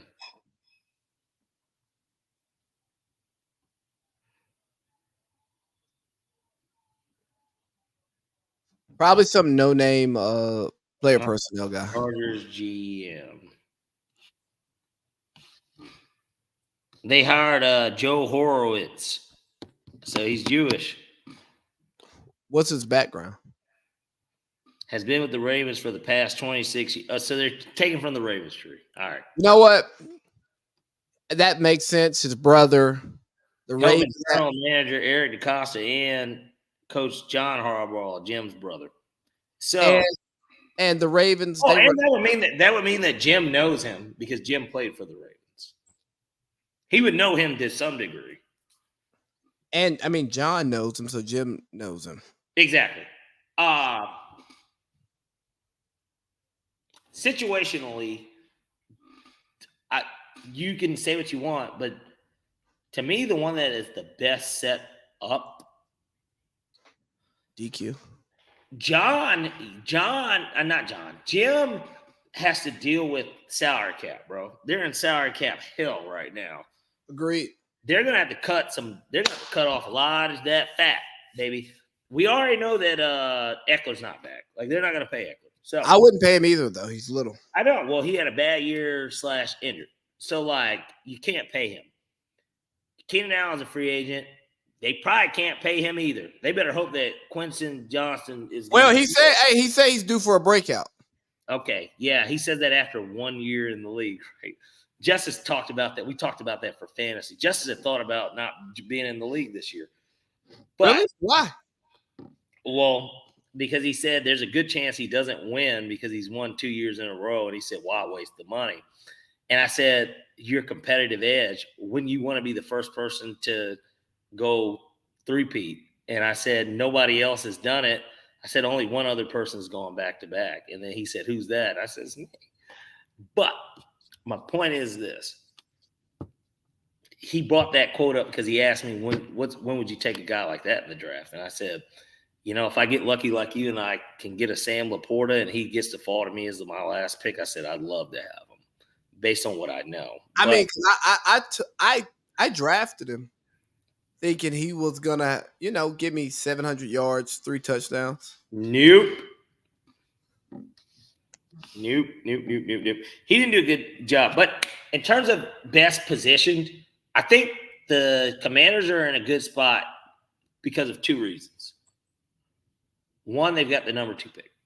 Yep. So they're going to be able to get their quarterback of the future as long as they love either May or Daniels, depending on who they like. Because it's pretty much Caleb Williams is going to be 1. 2, they have a ton of cap space. 3, they're going to get a new stadium here soon. They've got new ownership. There's a lot of different things. The only negative is that they're in a hard division as of next year. The Eagles and Cowboys are still going to be, in my opinion, playoff teams. So that's a tough division to deal with. The Giants did make the playoffs 2 years ago, so they're not nothing to just scoff at. And they Daniel Jones is coming back. I know, but they played better down the stretch too without Daniel Jones, and so you got to deal with that aspect of it as well. And so there's that. I think the Falcons is a fantastic job in a sense of for Raheem. He's really doesn't this draft. We are all here to do what Falcons do. Look at that. I'm gonna give me some apple juice on that one. He's got a really good core of skilled position players, and then our defense finished in the top 10 in points and yards. Yep. Even after giving up almost a 50 burger to the Saints in the last game of the season. Mind you, mind that. We finished in the top 10 even with that performance at the end of the season. The issue is the offense. We were 25th in scoring. So, that job is going to be an easy fix with the right quarterback. That's the only thing with that job. But that's the hard part. How do you What get are you going to do? Because we've got three different avenues we can go in. You can trade for Justin Fields, which is, I'm going to be honest with you, that's what I think we're going to do. I think we're going to trade for Justin Fields. That is exactly what I think they want to do. And Arthur Blank's going to be doing it in 3 years? You're fired. You're fired. You're fired. Indeed. I'm not cold on Justin Fields. It's just that's not what I necessarily want. But I also didn't necessarily want Raheem to be the coach. So I'll see what they do, but I think that that's exactly what they're going to try and do. You've got that. You've got the draft. And when I say the draft, I mean trading up to get Caleb Williams, if in fact they want to keep Justin Fields. They put together a hypothetical trade, and you tell me what you think. We give up our 1 this year, 1 next year, 2 this year, and we've got 2 twos. 2 this year, 3 next year, and AJ Terrell to get Caleb May. Not Caleb May. Caleb Williams. If, in fact, Caleb Williams is who we think he is and everybody wants him like that, I actually think that that's actually fair. I really do. Our roster doesn't have that many holes. I think we need a speedy receiver too. But then you could do that in the second round. You could get AD Mitchell. Send it in. Wouldn't you be okay with that? I was okay with it too. Everybody's like, AJ Terrell is too much. And I'm like, he might be the most expendable asset in terms of player that we actually have. 1, because you haven't paid him yet. 2, because it's not like he's an all-pro or a Pro Bowler. 3, our defense looked good, and he missed some games. And like I said, he's almost like Jake Matthews on defense. He's a good player. He's just not an all-pro or a Pro Bowler. So, and unfortunately for him, you can sign. You have cap space. You can. And you don't have to pay him because you have to pay him this offseason. You don't have to pay him either. Send it in. I would be down with that if that's what it took to get Caleb Williams. I'm 100% in. But if you're going to stay put at 8, I don't want to trade up to 3 and have to give up almost just as much. No, I want to trade back and still get Penix or JJ McCarthy. But then I don't want McCarthy though. But like, but you can't trade back too far because Jim, because you're gonna miss out on Penix if you do. Mike McDonald might take him. You're gonna miss out on Penix if you go back, and so like I don't want to overdraft him either. Then there's of course the sign a veteran and draft a quarterback, which is more of what I'm on board with. If you're not going to get your guy by trading up. Hey, if we can't get our guy by trading up, bring in Russell Wilson, Kirk Cousins, trade back, get Penix, let him sit on the bench for 2 years, and let's go. If you can get, I'm okay with getting McCarthy if you're trading back and you're signing one of them. Yeah, I'm okay with that scenario. I'm not okay with trading back and just drafting him to be QB1. I'm not doing that. Like, here's my thing. I think Ryan Tannehill. I think we should go into training camp open quarterback competition.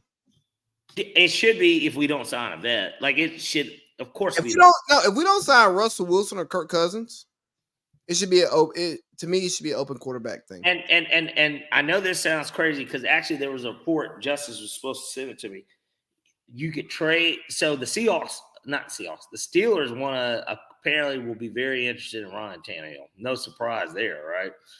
But which I guess we'll get to Artie Smith here soon. But like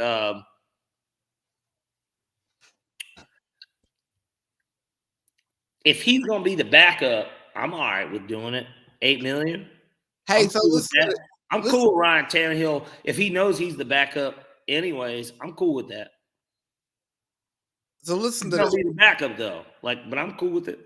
It's same. Listen to this, Parley Pete.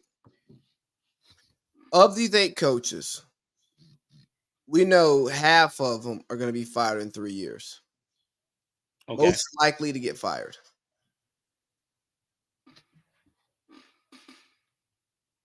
Based on the way that the teams are currently constructed, it's probably Callahan. I was gonna say Canales because Dave Tepper's a fucking idiot. Well, his success will always depend. It's going to depend on Bryce Young. I don't think Bryce Young's as bad as he was this year. I don't either. But I think that Will Levis will be very inconsistent, and I think that I like what's face because Derrick Henry won't be back. So I like Tajay Spears is an okay running back, but nigga, what are they about to do? They're in a division now with Anthony Richardson, and they've got young quarterbacks too. Anthony Richardson, Trevor Lawrence, and CJ Stroud. Come on. Yes, bro. He's going to be the most likely to get fired. And that's because Will Levis isn't as good as any of those quarterbacks in reality. He isn't. I'm not arguing with you. So that's why I say that. If Canales can turn Bryce Young into a decent quarterback, they'll have a chance to win the division every year, depending on what we do. So I have a question for you.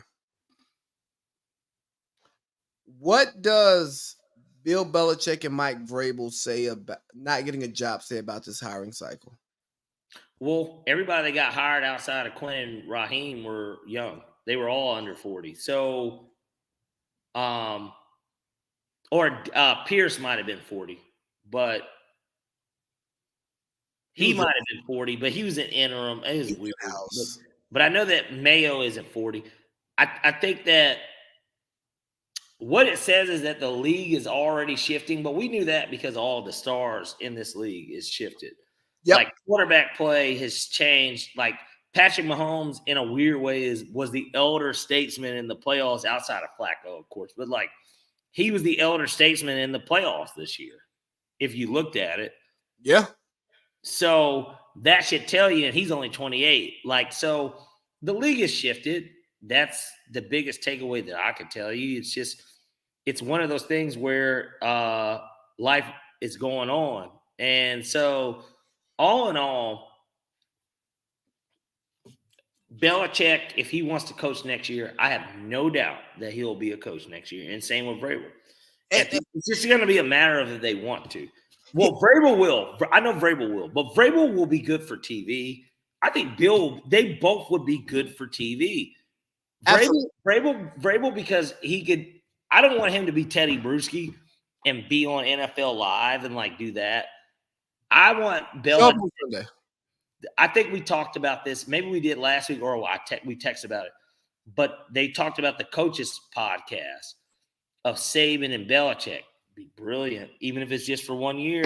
It'd be brilliant if these guys, even if it was ESPN Plus material, and they did what Peyton's Place, Eli's Place, and they I'd did pay for that. and they Kobe's shit, what Kobe was doing with them.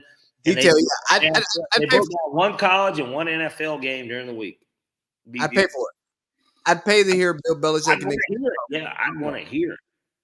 So, yeah, I think here's the biggest thing, man. People have to understand younger and innovative isn't always better. It's not always better. It's better when it works. If you make good money off of fucking cryptocurrency, shout out to you. Yeah. If you made good money off of NFTs, shout out to you. But the S&P 500 is here to stay. Bill Belichick, Mike Vrabel, they're S&P 500.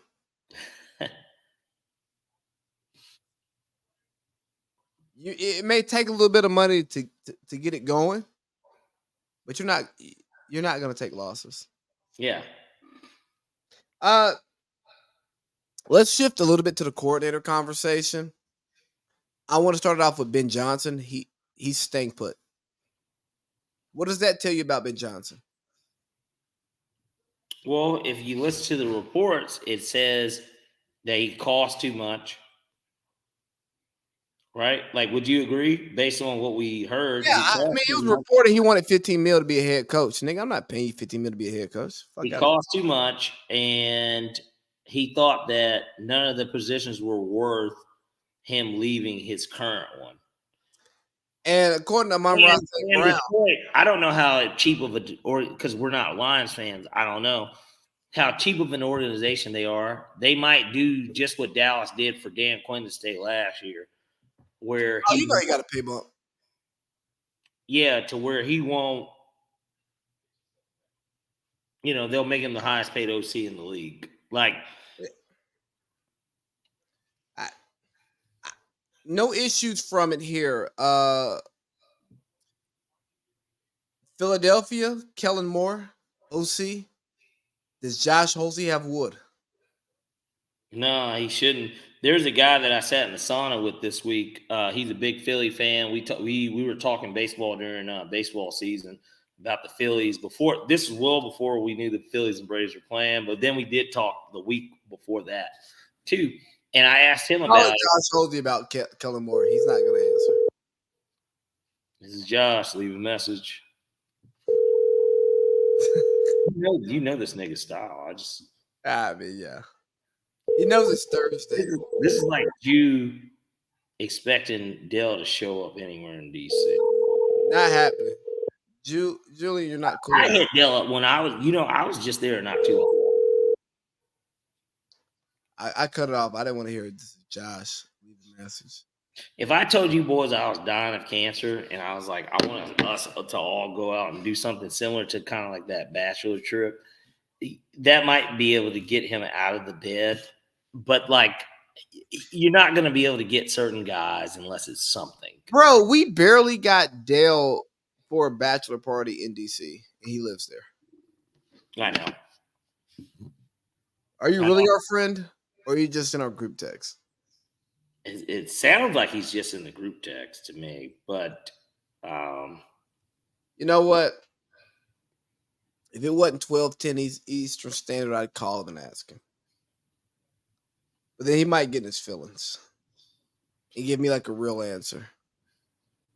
You know what? He's like, I don't fuck with you niggas. Y'all niggas treat me like a bastard. Dale, we taught you how to use the N-word. So yes, we are going to treat you that way. And he's like, nigga, I don't want to hear that. But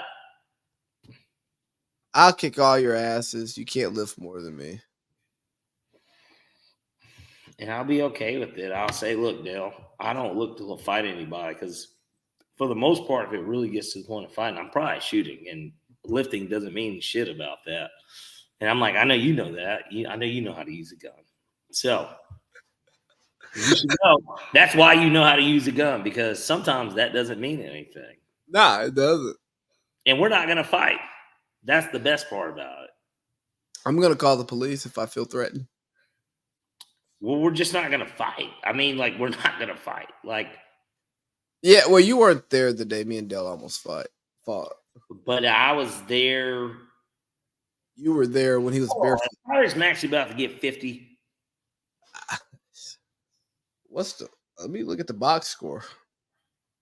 His Yeah. odds are 51.5 for his points. If Josh Hosey answered the phone, I would already know what Tyrese Maxey He's said. got 45. He's getting 50. Yeah, let me go ahead and bet that. Hold on. Just go ahead and put that in. I am. But yeah, no. So Kellen Moore, OC in Philly, he knows the division. It's going to be curious to see if he can match his scheme to Jalen Hurts, and if Nick Sirianni can prove to Howie Roseman that he deserves another year. Because if that offense gets to cooking, Sirianni's gone, and they'll just promote Kellen Moore. Because we know. I'm sorry, I didn't quite catch that. Shut up, male Siri. Because we know that Philly doesn't hire tenured head coaches; they hire brand new guys because they want to own them. And Kellen Moore is like, "Hey, take me. I want to be a head coach." He was the hottest head coach. He was a hot head coach guy 2 years ago, and now it's like, oh, he's the OC at Philly. Nobody cares. Well, he's had 3 jobs in 3 years. And for one, when he left Dallas, Dak had his best season, production-wise. 2, let me look at Justin Rivers' stats. I know that he got hurt, but let's just look at his stats. Hold on. Let's just look at it. I just want to see what he did. No, I'm with you. I mean, I just think they got 3,100 yards, 20 TDs, 7 picks. So, not exactly something different from what we've seen. So, he's basically doing what he was doing without you, with you.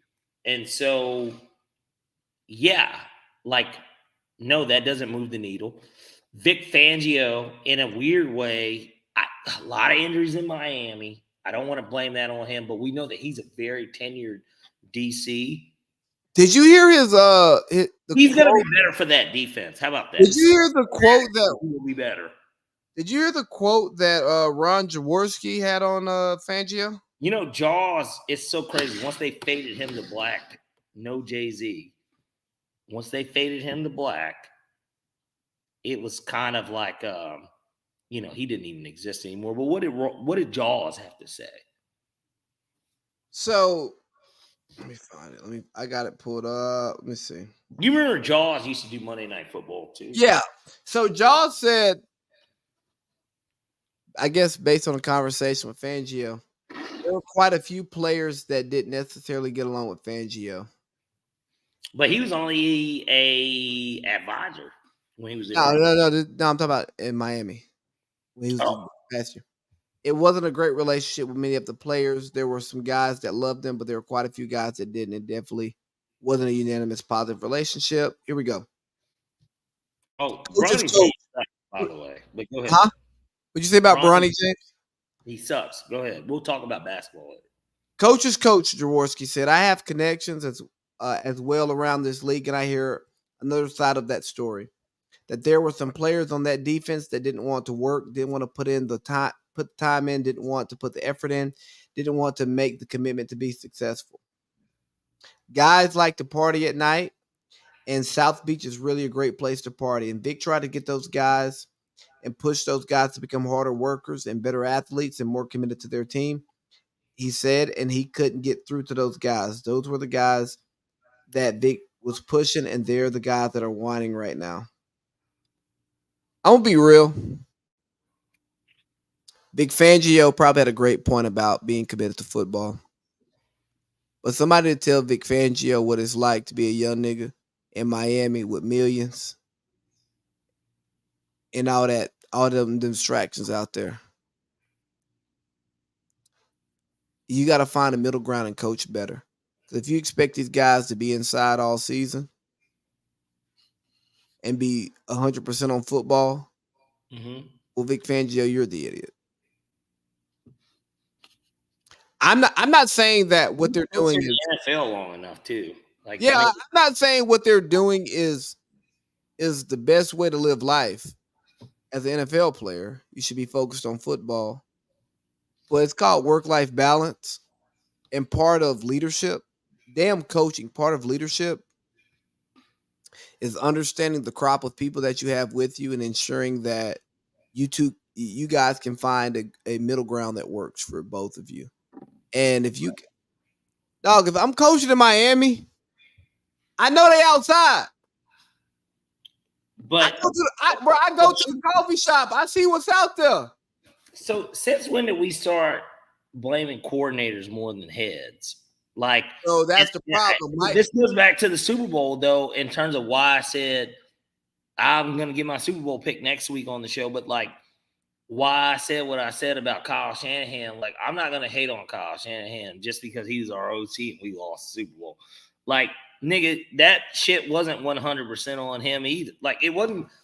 Everybody that was a part of the team, the organization, Rich McKay gets blamed. Like, they all get blamed. There were a lot of injuries on that side of the ball. Mike McDaniel's a media darling, so it's not going to be his fault. And they lost in Kansas City. Negative temperature as a football team out of South Florida. So Maxey just don't get the ball no more? I'm sorry. Nah, he got it right. Nah, he got it right now. He going downhill. Is he gonna score it? No, well, Blu-ray just hit a 3. That's what I saw. Yeah, Maxey just got fouled. About to go shoot too. All right, good.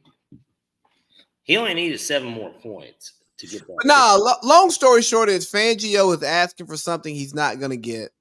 And Mike McDaniels does not have control of that franchise, obviously, in the way that he should. And here's what I'm seeing in the NFL.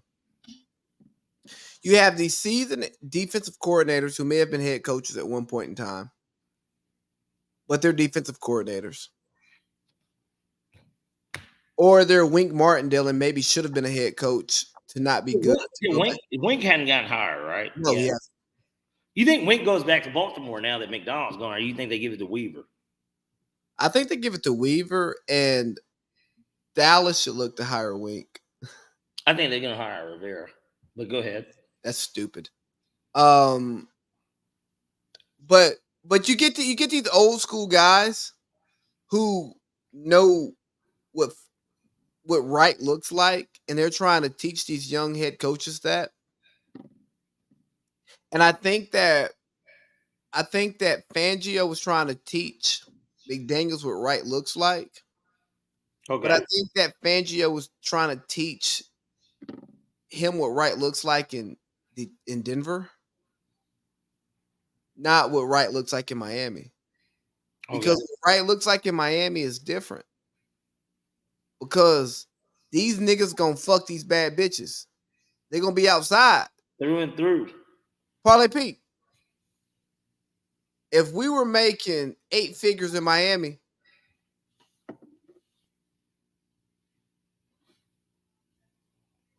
are we showing up to the facility with a little bit of liquor on our breath on a Tuesday?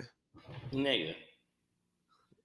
We're doing a podcast right now. I'd be getting a shoulder rub and you'd hear bitches laughing in the background. Like, I don't think we'd be doing a podcast right now because I think we'd be no. I'd do my obligation if we do the show still. But no, I'm saying I'm getting a shoulder rub right now. You'd be seeing some titties and I'd be, I'm sorry, Lee. No. I'm saying both of us in Miami making 8 figures to play for the Dolphins. We're showing up to the facility with liquor on our breath.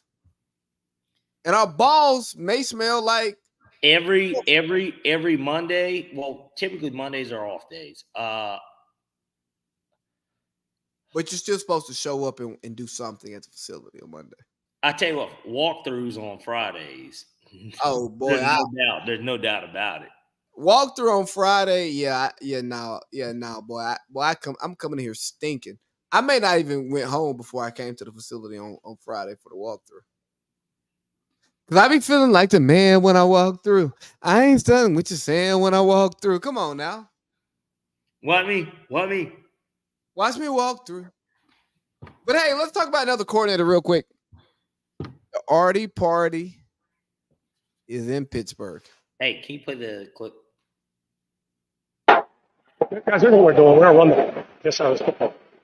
Hey, I got you. We're getting ready to run the piss out of football. Trying to get something going. I got you. That's the only choice that they have unless they sign Russell Wilson. I got Mr. I'm calling Mr. Turner so he can talk about it. He's gonna, what do you want? Nah, he's probably balls deep. It's Thursday. It's late. Please leave your message. You know,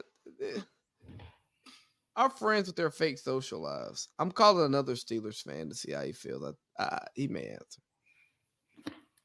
We are pretty late, but I mean, yeah. It's also Friday. It's also Friday. Right, I'm off tomorrow. I'm gonna wake up in the morning, take my daughter to daycare, and go play golf. Wow, I sound like a fucking prick. You do. Look at Colin talking shit to Max, even though Max is like Your call has been forwarded to voicemail. So no Steelers fans in my life want to answer the phone to tell love me. that. Love that young man, but he shouldn't be talking shit right now. Nick about to give you a 50 ball. Well, I need him to. I don't think he's going to do it. He's at 46. He hasn't been the one shooting the ball. That's the issue. He's bringing it up right now. So here's my thing. I mean, I know that they're going to foul, but I have to hope that he's the one they send to the line. I think that these other niggas are shooting. I know, but that's what's been going on now. The last since 7 minutes. It's almost like they didn't realize he was about to get 50. I think that Pittsburgh actually made a pretty good hire with their OC because I think Arthur Smith is going to get the most out of Jalen Warren and Najee Harris, and they're going to take pot shots down the field. They must be getting a new quarterback then. You know what? I think he's going to get. Oh, they're about to lose this game, brother. Colin was right to talk his shit. I think they're going to get every piece of ass out of Kenny Pickett that he has to offer.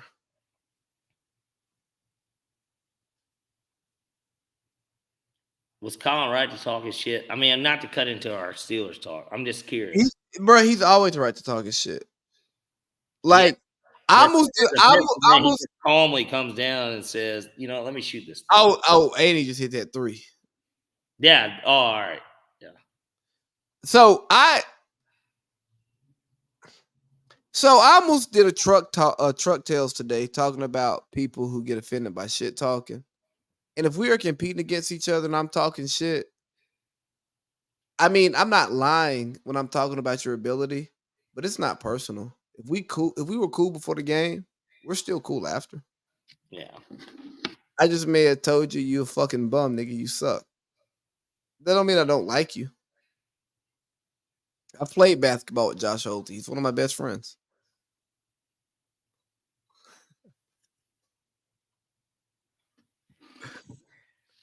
We haven't even got to take our shot at him yet, but it's coming. Okay, wait, you're sending me a lot of stuff here. Am I? Well, you did. I didn't. I'm seeing all of it now. Oh, Steven Adams got traded. Okay. Yeah, I that shit a long time ago. That's that way before. 6 o'clock. I see. Yeah. Let's see what else. Any other coordinator hires you want to talk about? Who's going to be Dallas's DC? Lombardi said they should bring Zimmer back, and I think he was actually who I thought too really would be the better hire. I think they're going to hire Ron. Mike Zimmer needs to be a part of an NFL organization. I get it. He didn't do what you wanted in Minnesota with Kirk Cousins and that good roster. Mike Zimmer can coach football. This is no shot at Raheem Morris, but if we would have hired Mike Zimmer to be our head coach, I would have been mad.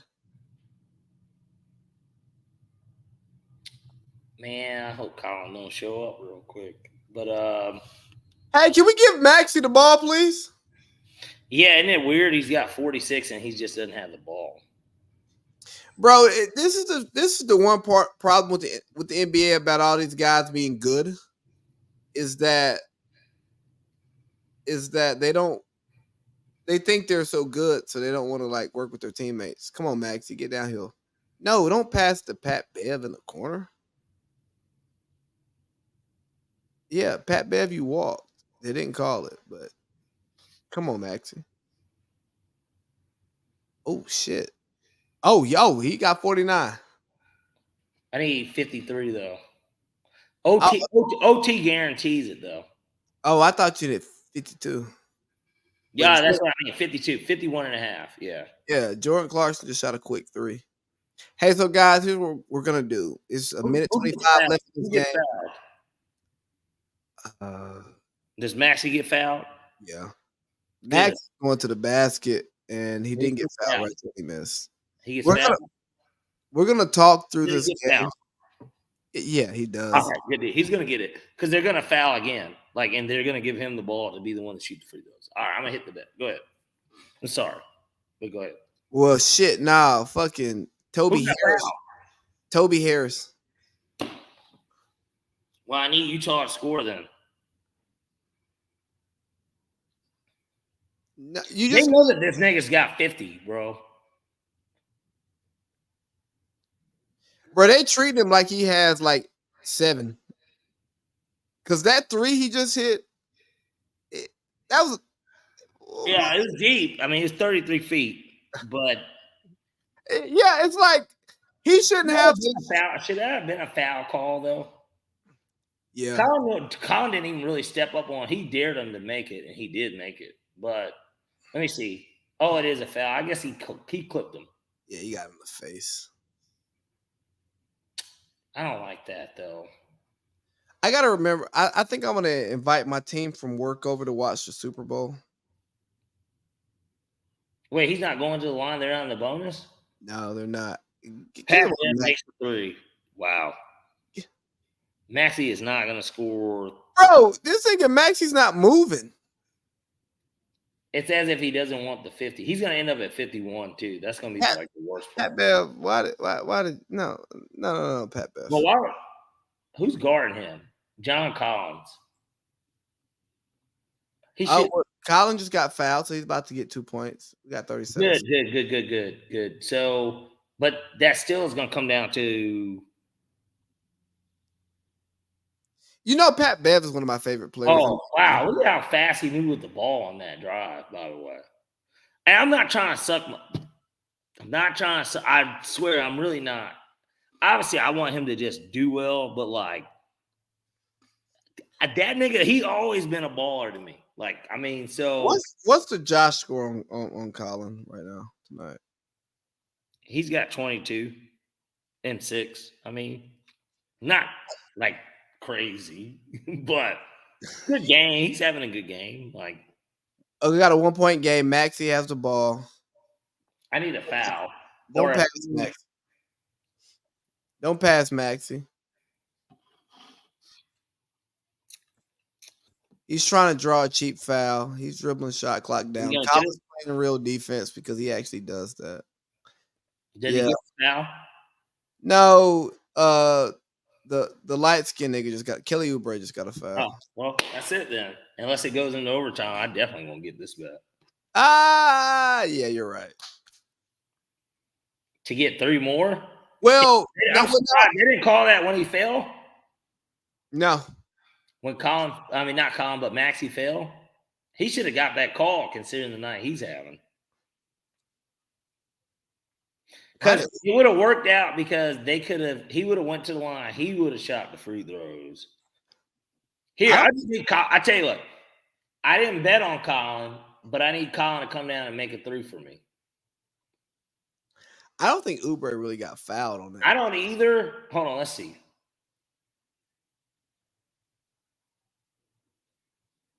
There was contact, but is that a foul contact? No, because Oubre tried to dunk on him and like, no, nigga. But see, I actually want it because if they don't call it, then it's a jump ball. True. And unless they just foul Maxey off the jump ball, I don't have no chance. So I would much rather they make it and then we're hoping Utah gets 2 points here. Cause what? He's at 59.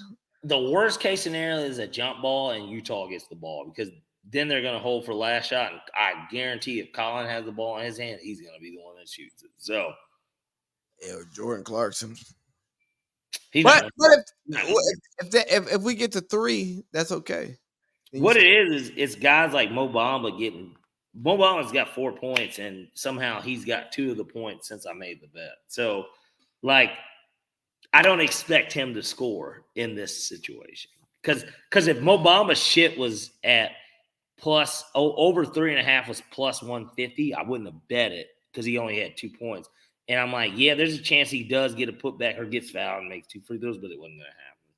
What were we talking about? I'm sorry. The NBA is taking over. How do we fix the Pro Bowl? You can't. That's as simple as it really gets if we want to break it down. Hey, I got an idea for you. Here's how you fix the Pro Bowl. The winning team, the players on that team become soft cap hits. Okay. So instead of a hard cap hit, a soft cap hit. Because you can't incentivize the players just straight up because they get paid so much. Because the guys who are at the Pro Bowl are, for the most part, on good contracts. I think you have to play with the cap. Okay. Allow those guys to turn their guarantees into a signing bonus. All right, Mobamba, win. Injured or the Super Bowl. Huh? Well, because what about the Super Bowl? Well, of course, there's the Super Bowl. They're not calling fouls, bro. Maxey is getting fucking. Oh golly, Toby Harris gets it. Yeah, Maxey. Yeah, getting that referee's ear. We don't want off-brand J. Cole shooting the free throws. Get a tech. Get a fucking tech, Maxey. Get a goddamn tech. You know, Parlay Pete, I think there's power in getting technical fouls in basketball. He did get fouled, though. That's like the worst part. Yeah, like I was a guy. There was a time or two in my terrible basketball career where I went and got some techs, and they were for the team techs, you know. Yeah. Like I remember being in a game, and the referee counted 1, 2, 3, 4, 5 on the inbound. And the referee didn't call the 5 seconds because they got it in like 5.5. And I said, you can't go 1, 2, and I go, you can't go 1, 2, 3, 4, 5 and not call that.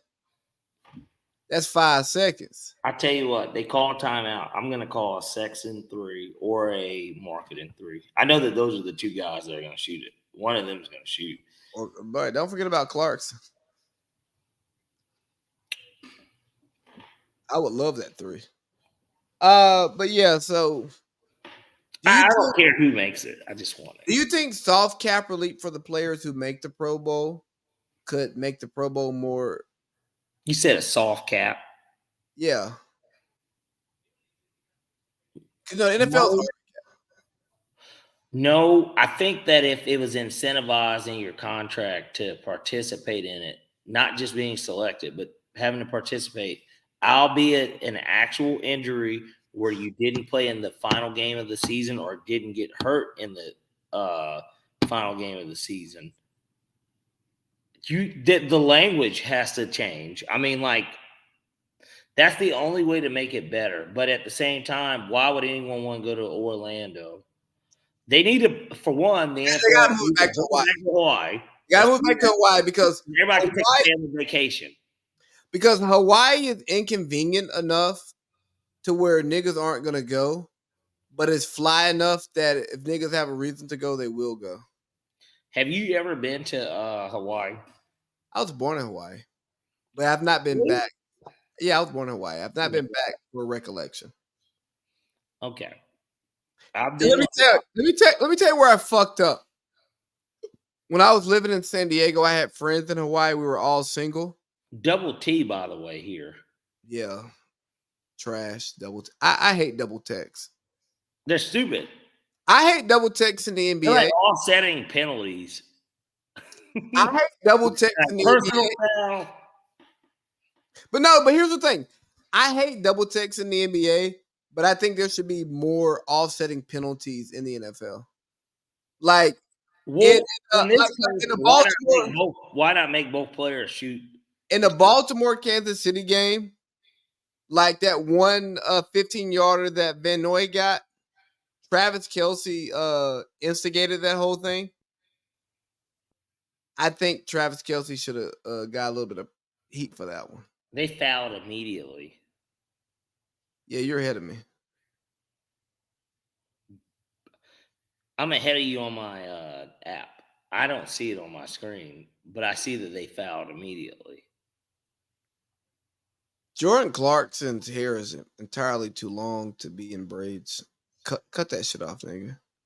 Make your mama proud and take the thing 2 sides down. So my only hope now is that it turns into a free throw game. They foul Maxey twice. Oh, why are we bringing Chris? Oh yeah, we're about to play defense to bring Chris Dunn into the game. It's people like Chris Dunn and Dennis Smith Jr. that lets me know that NBA players are nice. Chris Dunn was good in college at Providence. Yeah, and no, go get the ball, Maxie. Who's shooting it? Now Maxie just fell, so it look like Maxie about to go shoot it.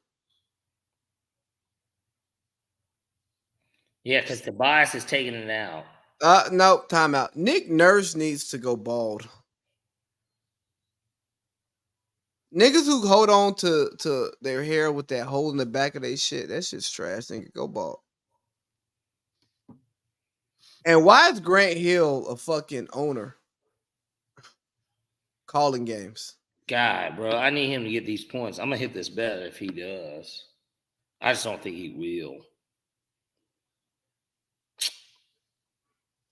It's not a lot of money, but it's $5,000. Like, it'd be nice to get. Do you care about Taylor Swift? Does she interfere with your football experience? No, and I know that that's been like a big topic too. No. No, I don't care about Taylor Swift. Robert Salah wants to fucking take his staff's phones because he wants to know who's leaking. I think it's a bit controlling, but I'm not bothered by it. Oh, Robert Salah. Yeah, I'm not bothered by it, but I would say that maybe you should. Do you consider him Robert Salah? Ain't that his name? That is Robert Salah. I think maybe he should be a type of head coach who doesn't have his assistant coaches fucking leaking. I'm gonna assume that my man gets fouled, correct? Yeah, Maxie just got fouled by Colin. All right. So Why is Collins only not tattooed? enough time in reality. I got a question for you. Why is Collins only tattooed behind his neck? I mean, I never asked him about it, but I know that it's a butterfly, but it's a family tattoo. Him and his siblings have it. But like, what it is I think that the cocoon thing, like cocoon, like. Okay. But it's a butterfly. I do know that much. And I know that they all have it. Him, Jordan, and Gianna, they got it. But like, You said Giannis Thanasis. Got it. No. Is there an NBA player worse than Thanasis?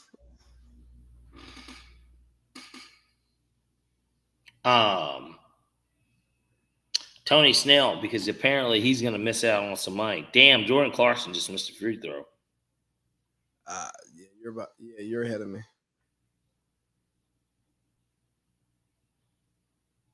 He's shooting 3. Damn. No, he's shooting 2. Oh, they caught him on the ground? Mm-hmm. Now, here's the thing. I need him to make this, and then they give it to Maxey, and that would be perfect. Maxey fouled him. That should have been on the shot. That should have been. No, he missed it. Damn it! The game is over. Golly. He got 51. All because they weren't giving Maxey the fucking ball. Like, yeah, he had 51 on the head, right? That actually should have been a shooting foul. Yeah, it should have, bro. Maxey had 46. You know what? I'm not trying to be funny. His bitch ass should have made the first free throw too. So Maxey had 46 with 4 minutes left. I don't feel bad about telling you to take over 51 and a half. Bro, he had 44 with like 7 minutes. Unbelievable. Let's see. Do you care to talk about the disorder in Dallas? That can be an off-season conversation for later. Cowboys? Yeah. It can be an off-season conversation for later. Yeah, I tell you, we can save that one. Damn it, boy. I feel like that's hour 2.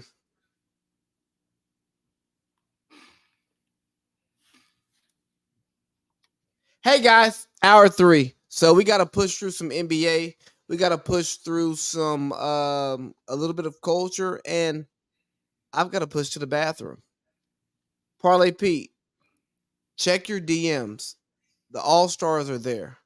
Start talking All-Stars, please, if you don't mind. Yeah, I did get to see this, and I'm gonna take a whiz, and then we can talk All-Star.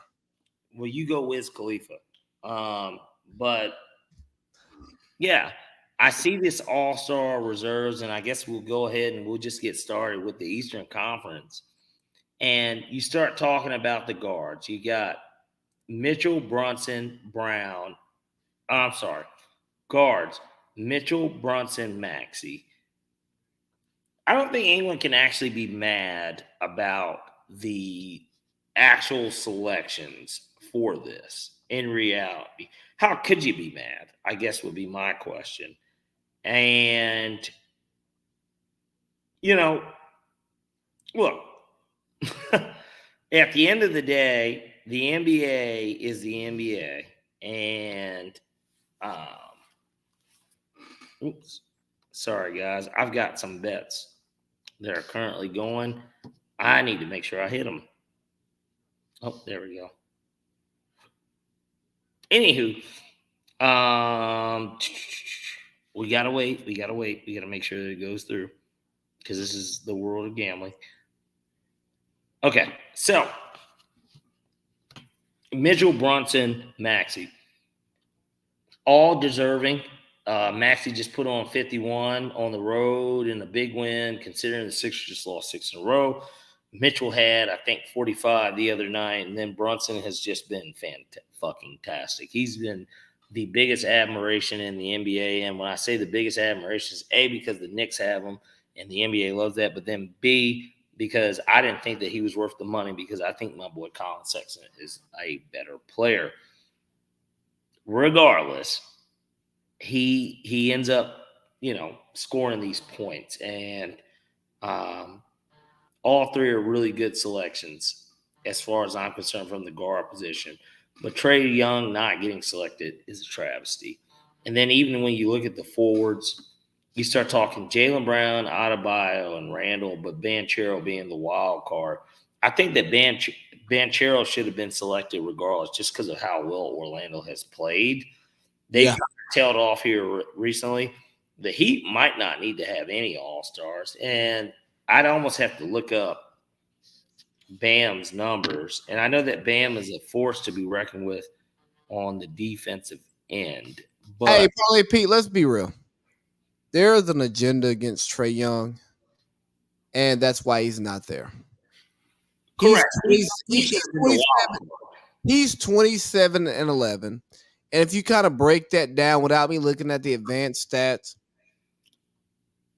Well, it's having 2 years in a row. I think he's that is where responsible. the issue comes in.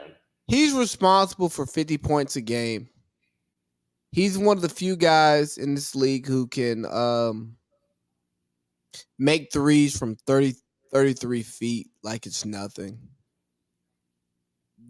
They don't want him in the game because they don't like him. Yeah.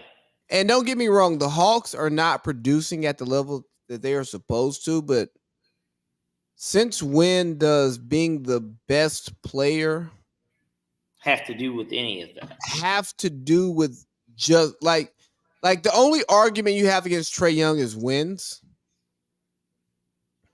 and anything else is subjective. And What about the swag surf? don't piss me off. I'm asking a legitimate. Man, damn, you're Russell Westbrook. You're like, next question, and I'm like, No, next because you question. I'm trying to have a serious conversation about Trae Young and the obvious attack against him and his career and his legacy. And you would have asked me about this bullshit Atlanta swag surf that they do at the games. And they do it all Atlanta sports, they do it at the Falcons and Hawks games. I'm pretty sure they're not swag surfing at Braves I games. got you corrected yourself. They don't. It is bullshit because all they're trying to do is appeal to the black base. You know who I'm about to call right now. What is this? McDonald's? What is this? Sprite? I mean, you What's name this? the commercial. I'm calling your brother. We'll see if he picks up. Yeah, it's late. He's probably asleep. But yeah, I mean it's 1 a.m.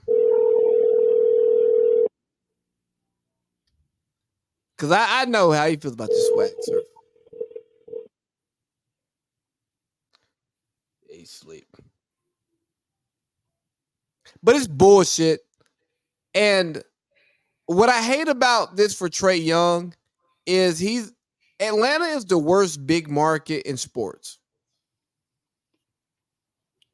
medium, but yes, big. Yes. Because CNN's here, Black Hollywood. Like there's a whole TNT's here, Black Hollywood is here, hip hop is here.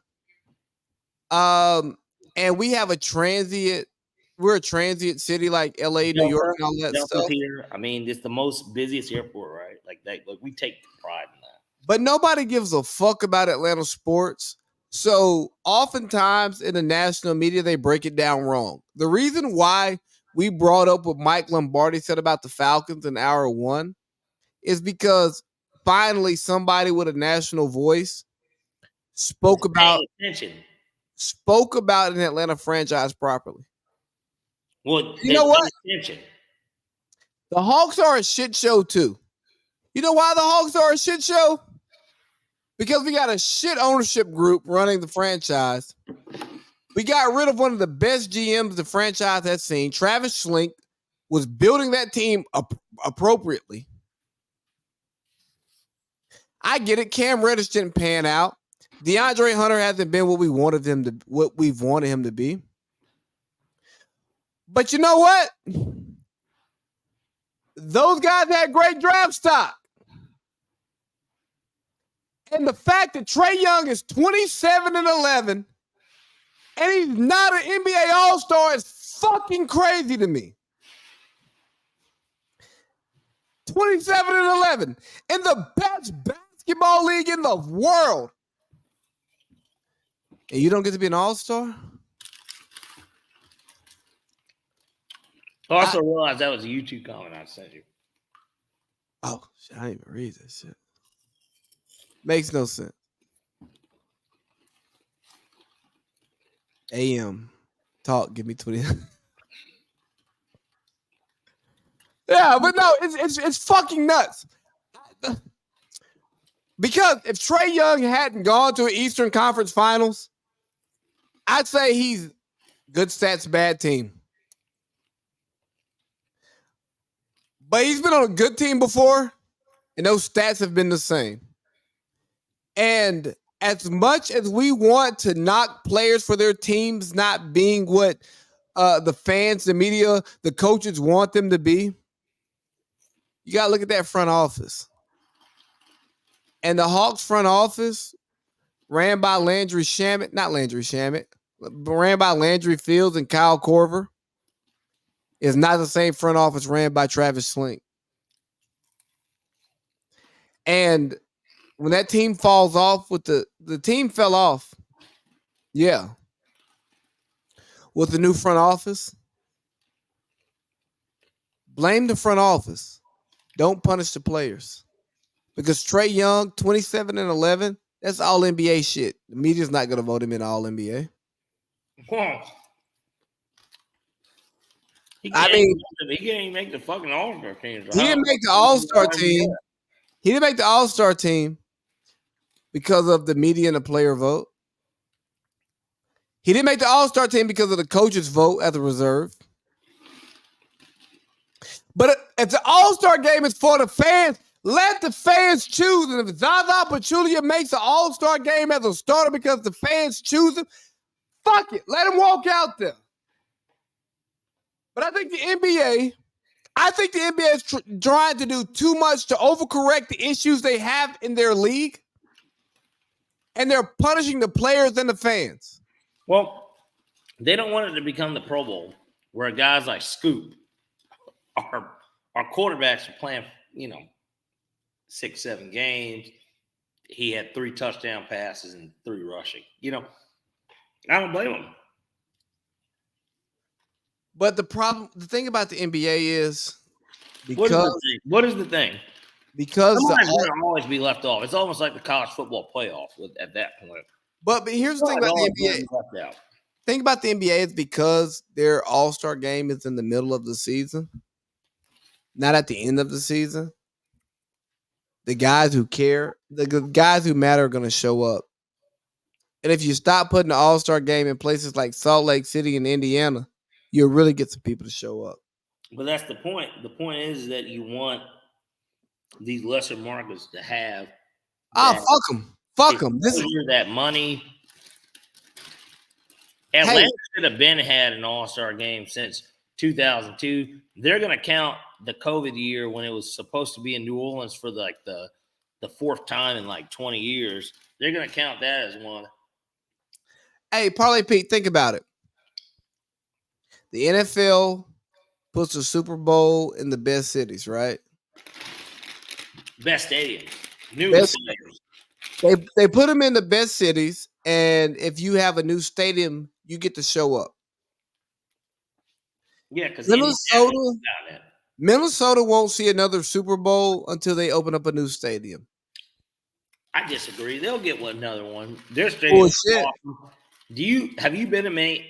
I like Minneapolis, but I'm a different dude. And when I say a different dude, I mean just in a sense of Matt Flowers different?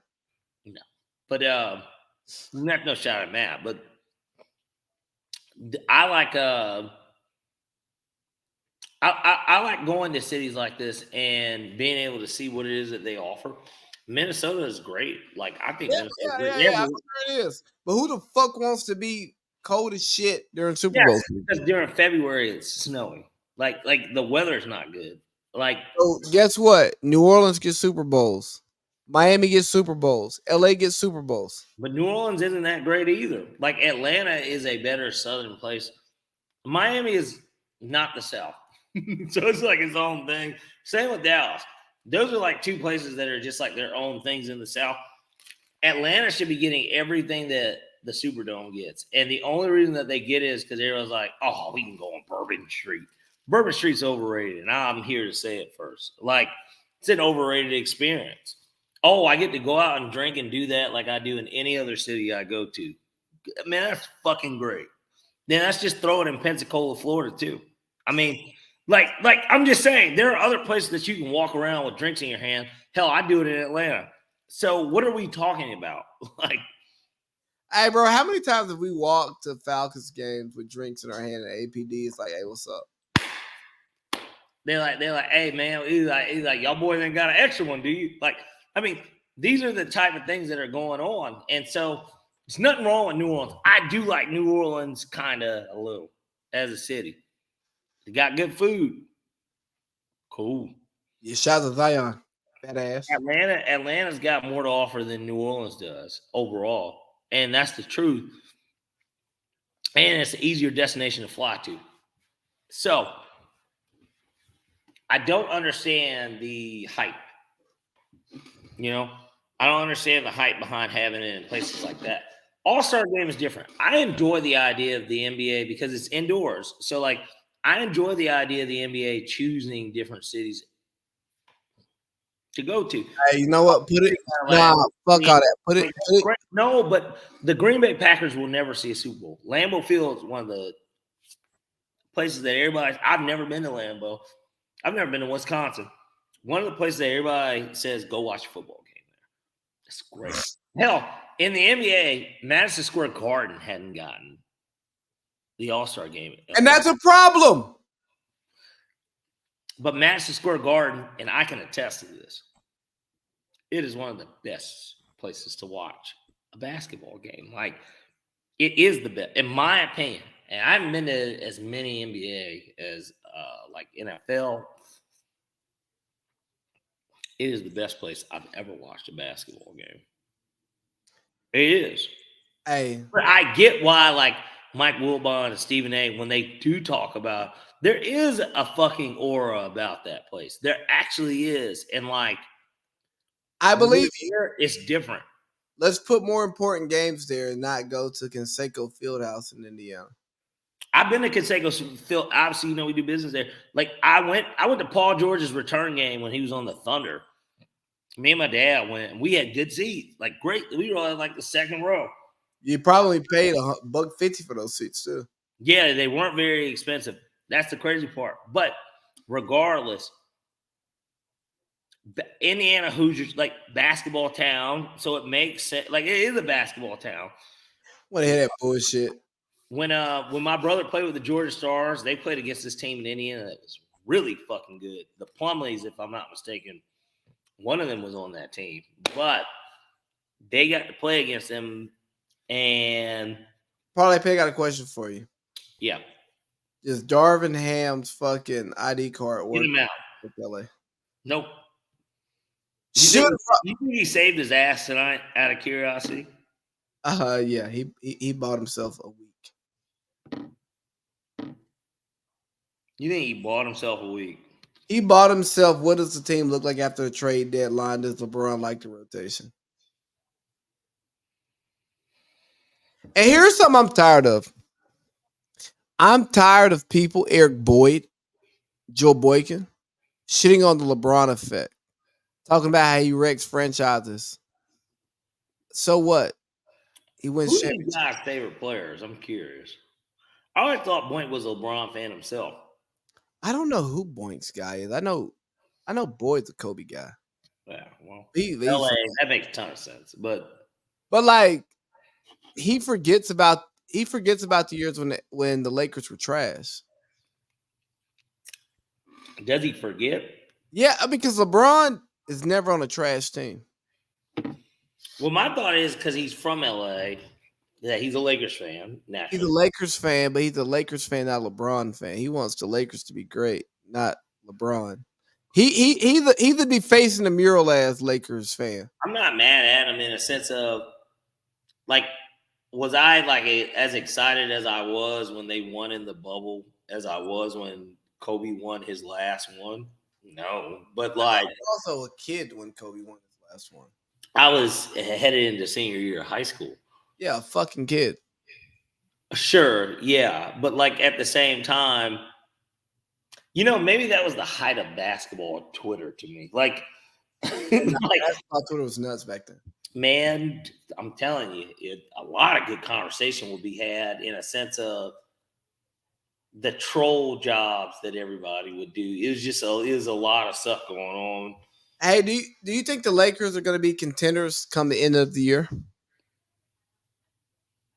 You know, the funny thing is that they have a better record now than they did last year when they went to the West Finals. No, I don't, because I don't think that they're going to make the necessary trade to make that happen. And in a weird way, they would almost have to trade AD. He's their But best. that's not going to happen. So, like, they would have to trade AD, and I can't even name the team that would give them the assets to do it if they want to do it with LeBron, because they're not going to trade LeBron either. So, because I would say they would need to trade LeBron, but that's not what's going to happen. So, it's more likely that AD would get traded if they wanted to win a championship this year than LeBron. It won't happen. Do you think the Timberwolves are contenders? Or are they pretenders? Actually win it? No. Do you think the Bucks are contenders or pretenders? To actually win it, yes. Do you think Doc can get them over that hump? Or do you think the talent? Well, I have to, because I think they're actual contenders. So, like, yeah, like I think that the team, they probably need to make another move too. Do you think Philly's a contender or a pretender? They need to make another move. They're a no until they make another move. Do you think the Celtics are a contender? Yeah. I Even think though I they feel are. like Joe Mazzulla, like, but I feel like they're the team that doesn't have to make a move. It's just that the coaching is going to hold them back. Joe Mazzulla is the Malika Andrews of NBA coaching. Yeah. You're here, it looks good, but this product is lacking. Do you think let me see who else? Warriors pretenders, huh? Dynasty. They're not. They're. I mean, brother, they might not be a playoff team. What about the LA Clippers? This is their last year, so I'm going to say that they're contenders because this is the last. Kawhi signed his extension. PG has not, and that was interesting because of when Kawhi signed it. He committed, and Steve Ballmer probably told him, "I'll give you blowies from here to San Diego the whole ride." Do you think OKC are contenders? To win it all, no. I don't either. And I think it's disgusting to hear. They're going to be a team. I bet that they're 100% a second round team. Yeah, cool. Second round team. The Cowboys are a second round team. The fucking Philadelphia. Depending on where they fall, but you got to hear me out too. Depending on where they fall, they're the 2 seed now. Let's say they play the Lakers in the first round. I would actually still take them over the Lakers. So, yeah, smart bet, but they're going to lose. They would lose to Denver as the 3. Yeah, they would. Or if they They played lose to the Lakers as Dallas, the if they played like Dallas Dallas probably should make another move too. Like Dallas could use. They have Lively. Dallas, if they could somehow, some way get like a Lauri Markkanen, Dallas would be a type of team that I wouldn't want to play. Like that is the type of team. If they add a Lauri Markkanen, like Lauri Markkanen's probably not going to Dallas, but imagine Lauri Markkanen. Let's say that this is how the framework. Tim Hardaway, and it's a 3-way deal. So Clarkson's going somewhere else. So Tim Hardaway takes his spot. You probably hold on to Colin. You send a bevy of picks. John Collins might even be in the mix. It just depends on what Utah will want to do. But like,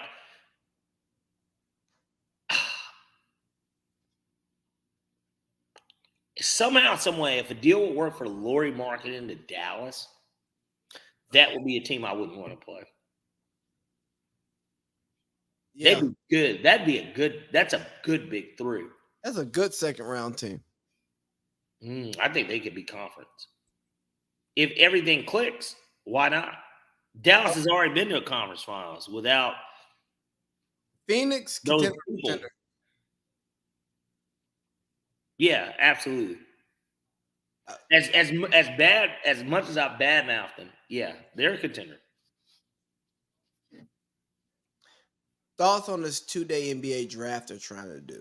Who the fuck's watching the second round? We are wasting our breath with that. Nobody's.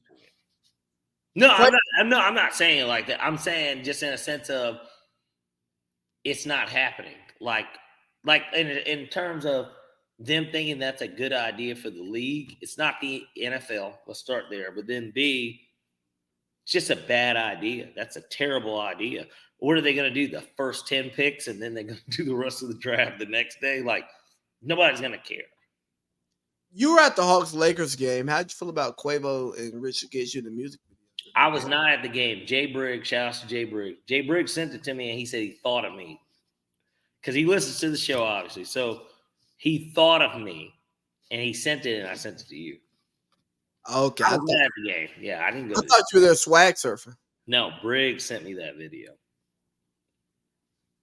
Charlotte's coach had some words for and or about his team. Mm-hmm. Julian Turner texted me back. Oh, what did he have to say about himself? He just wanted to say what's up. I'm not texting him back because that's too much work. Ask him, does his penis still work? Not interested. I mean, I'm not either. I'm just curious. Here we go. Steve Clifford. Their effort, their problems aren't their effort, their work, how much they want to win. Our problem are we're under talented. Okay, and there's nothing wrong with telling them that. And that they do have to play well, and we have no room for error, and we can't make mistakes. And so we do, when we practice, we do have to have great reps, and there's got to be great carryover to the game. And to me, that's the way you do it. Problems aren't their effort, their. So I think obviously in this, the headline gets more talk than what he said. But he pretty much just said, "Hey man, this isn't a good team. Look at this. It isn't. I've been given shit, and I hope ownership expects me to give them shit back. And yeah, we got to win on the margins. And if in the NBA, if you're trying to win on the margins, you're not gonna win shit. Mm-hmm. That's kind of all I got.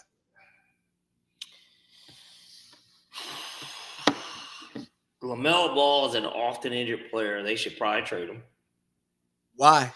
He sells jerseys.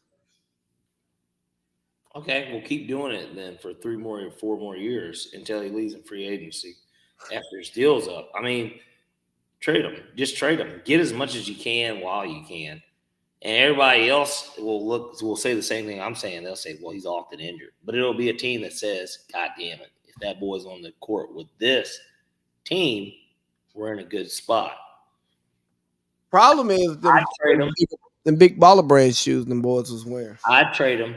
And the type of team I would trade him to, I mean, just think of a team that really needs a guard, but has a dominant wing post.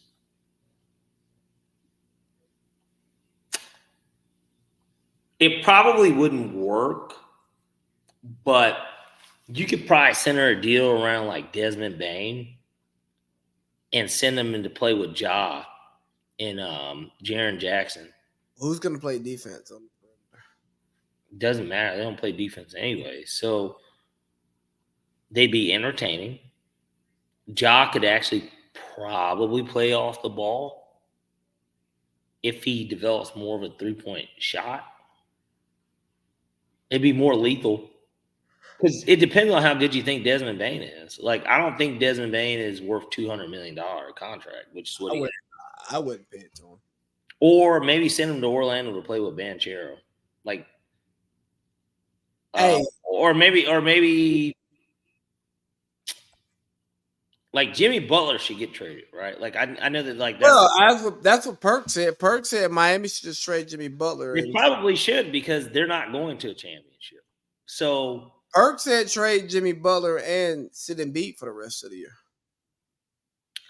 The Embiid thing is stupid because, okay, if you sit them, they're going to probably still be a playoff team, but they'll be on the road, and we already know he's not a playoff performer.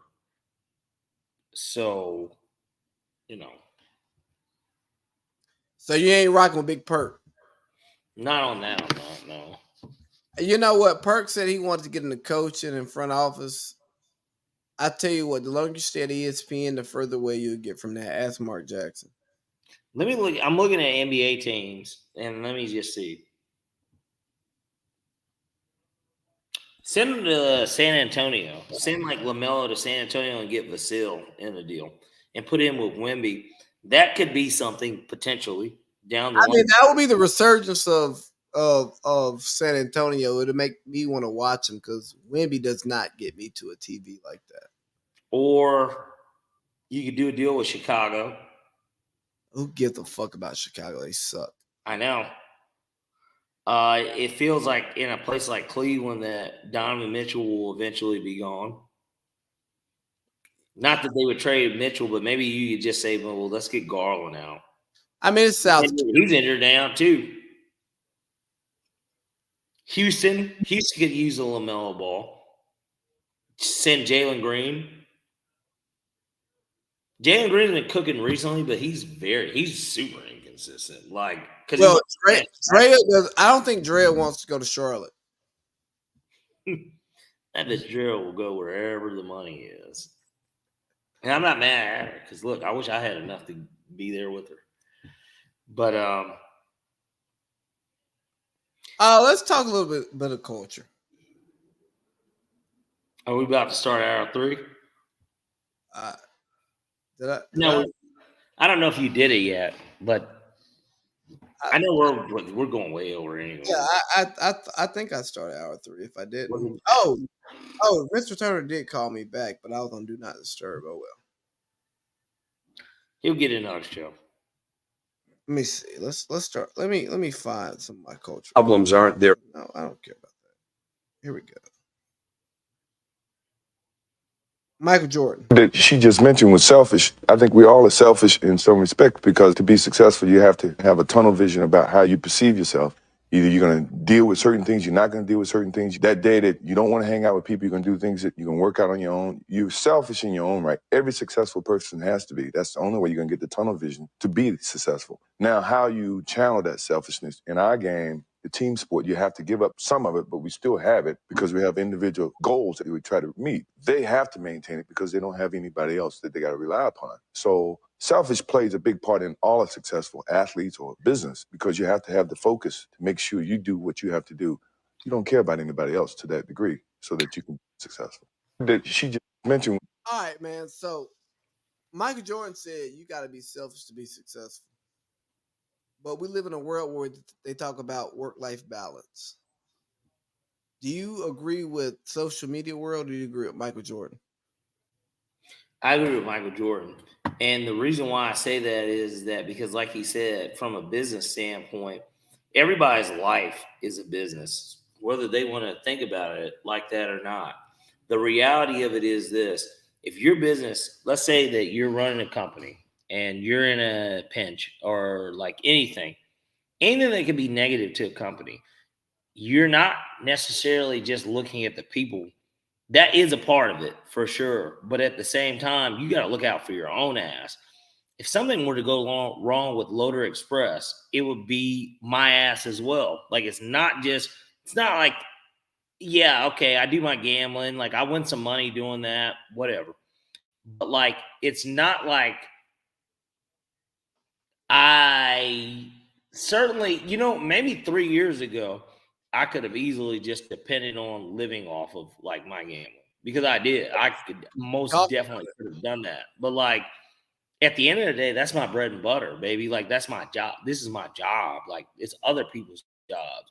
That comes before anything. That's my daughter's schooling. Like that's everything. So there is a selfishness because I have to make sure that goes well because I want to do well because this is my company. Like, so I absolutely 100% agree with him. Anyone that's in that position, at least, like I 100% agree with the idea of running a company selfishly.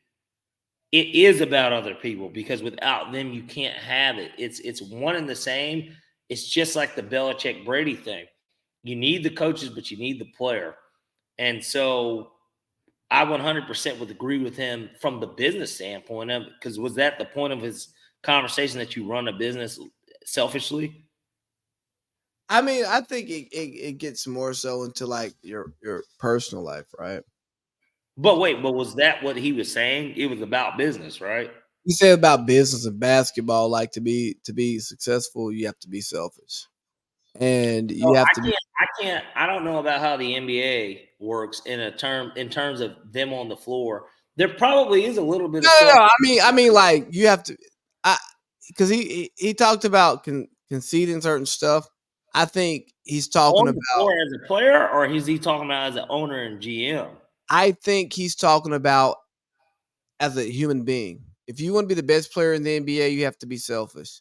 You have to say, "Hey kids, That's the only way they're gonna make their money, bro." Like, hey kids, I'm gonna miss out on parts of your life. Hey wife, I'm not coming home every night. Hey wife, that clip though, I didn't take that away from that.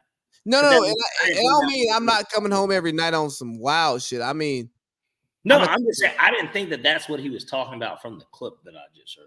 look, Parlay Pete, I'm selfish. I want this motherfucking podcast to be our job one day, right? It'd be great. Who you telling? Yeah. Especially once a week. But like, I want this to be our job. You know what that means? I'm not snuggled up in bed right now with my wife. She got home from work at 7:30. I was over here at 8 prepping for the show. You know what I mean? Yeah. I'm selfish because I believe in something and I want that something to become something bigger. But if I'm being like super husband, I ain't being a good podcaster.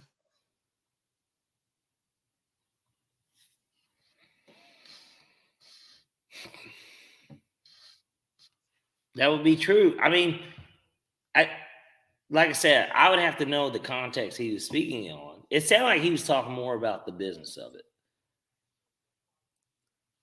And I agree with him from a business standpoint. Question for you. Yeah. Remove your flight pass because that's privilege. For sure. Go ahead.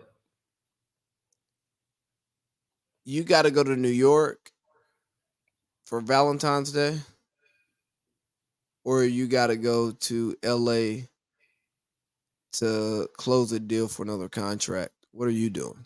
Deal. Because there is no Valentine's Day without the deal. And I think that's what Michael Jordan was talking about.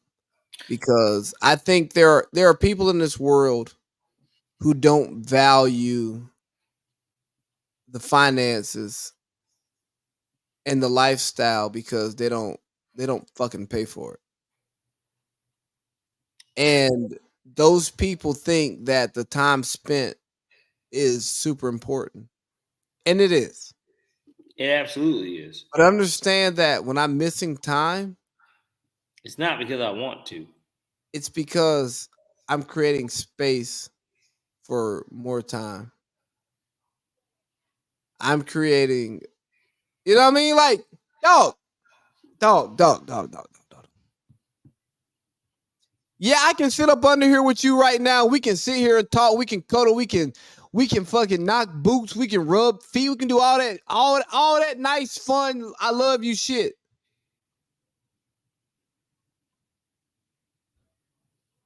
But you know what, dog? Hey, it's gonna be cold. It's gonna be cold this month because we gotta run the heat on 67 in the winter. I can't allow that heat bill to jump. You know what I'm saying? Like that. Come on, Parlay Pete. Now I'm with you. You know what I'm talking about. Hey, I love you so much. I'm not gonna spend time with you because I want to make sure you're good. I love you so much because if I spend this time with you, it won't be as fulfilling as you think it is. Because let me tell you, I have never been horny, Lee. My finances weren't in a good place.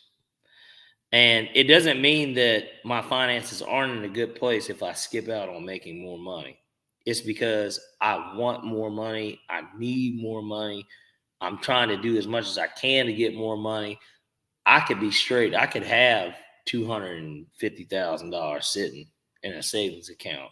But at the end of the day, if I don't feel comfortable, then neither should you. And that sounds really comfortable if I've got something that I need to attend to during a certain day. I'm not gonna skip out on my brother's funeral for business. That's But different. they will also know why I'm not coming. I will Exactly. tell them that. If I tell them that I need to take my wife, my girlfriend, my daughter, all this, that, and the third out for Valentine's Day, they're gonna find somebody else and they'll say, "Man, I need to find another fucking Valentine's because this nigga, he too Nigga ain't making love to me. hey, he too worried about something that he could take her out the day before, and then once he gets the deal done, he could do something even more extravagant the day after." Niggas not thinking about the right thing. I mean, at that point, as far as I'm concerned, and so I don't want to be a part of that. And so,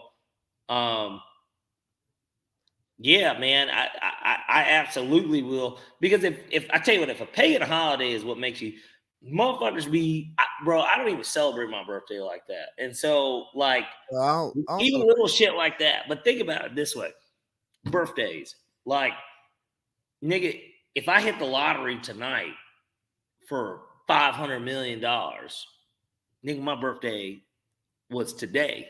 Today was my birthday. I don't need to. Yes, I know what signifies something. Future does not go by Future. That nigga's name is Nevada. No, Future does go by Future. Nevadius is his real name. I promise you, he responds more to niggas calling him Future than Nevadius. You know why? Because once he came up with that gimmick / name, that is when that nigga was making money. Not because nobody would call him Nevadius if that was what he wanted to be as a rapper, but the reality of it is that he's Future. So, because he's Future, just like Gucci Mane, Raydrick is not what niggas call him. Maybe his wife and his children, possibly, and his parents, of course. But like, no, Gucci is what makes him money. It's his brand. Like, you know what I mean? Like this is, and that's just breaking it down, even on that level of it, in a sense of, think about what a nigga gets addressed by. So, what is a birthday? Gucci is not that nigga's real name. What is a birthday to somebody? It isn't. There isn't one. I bet money that nigga every day is goddamn his birthday. Like these are the things that I would look at from that perspective, at least. I don't care about our birthday. Like, I care about, man, we got this deal done today. Let's celebrate my birthday today. Like, every time I go to, not every time I go to Vegas, but a lot of times I go to Vegas. This week, next weekend, it's going to be a celebration. You know why? Because we're there. It's going to be more of a celebration than I had on my actual birthday, because I had to go to court on my actual birthday, which was fine. Like, I needed to go to court. I don't care about it's symbolism. Yes, I know that's the actual day. My birthday not even about me anyways. My birthday is about my mom. That's who gave birth to me. That's whose birthday it is. She's the one that did everything. I just I made my debut. That's it. Like, what the fuck? You ain't do shit. That's what I'm saying. Like, I didn't do nothing. I was just there. Hey, Parlay Pete, there were some other things I wanted to talk about, but I think that's like a great way to end the pod. We can end it that way. That's totally fine. Hey man, thanks. This was great. This was fun. Shout out to Nicki Minaj for clapping back at Meg.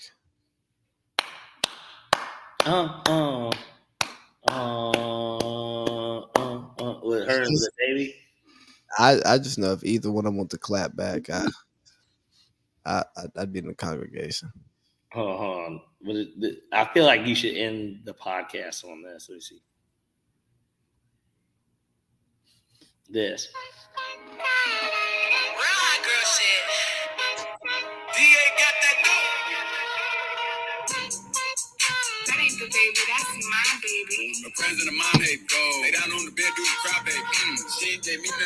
But it's like a point in the song where it's just like clapping. She's like, don't fuck me like that, fuck me like this. And then it's like just like skin tapping. Yeah. Yeah. All right, man. I'm gonna holler at you. Bro, we're gonna talk when we wake up in the morning. Okay, let's do it, bro. Get you good. All right, dog. Get you good sleeping. All right, dog. Okay, all right, bro. Yep.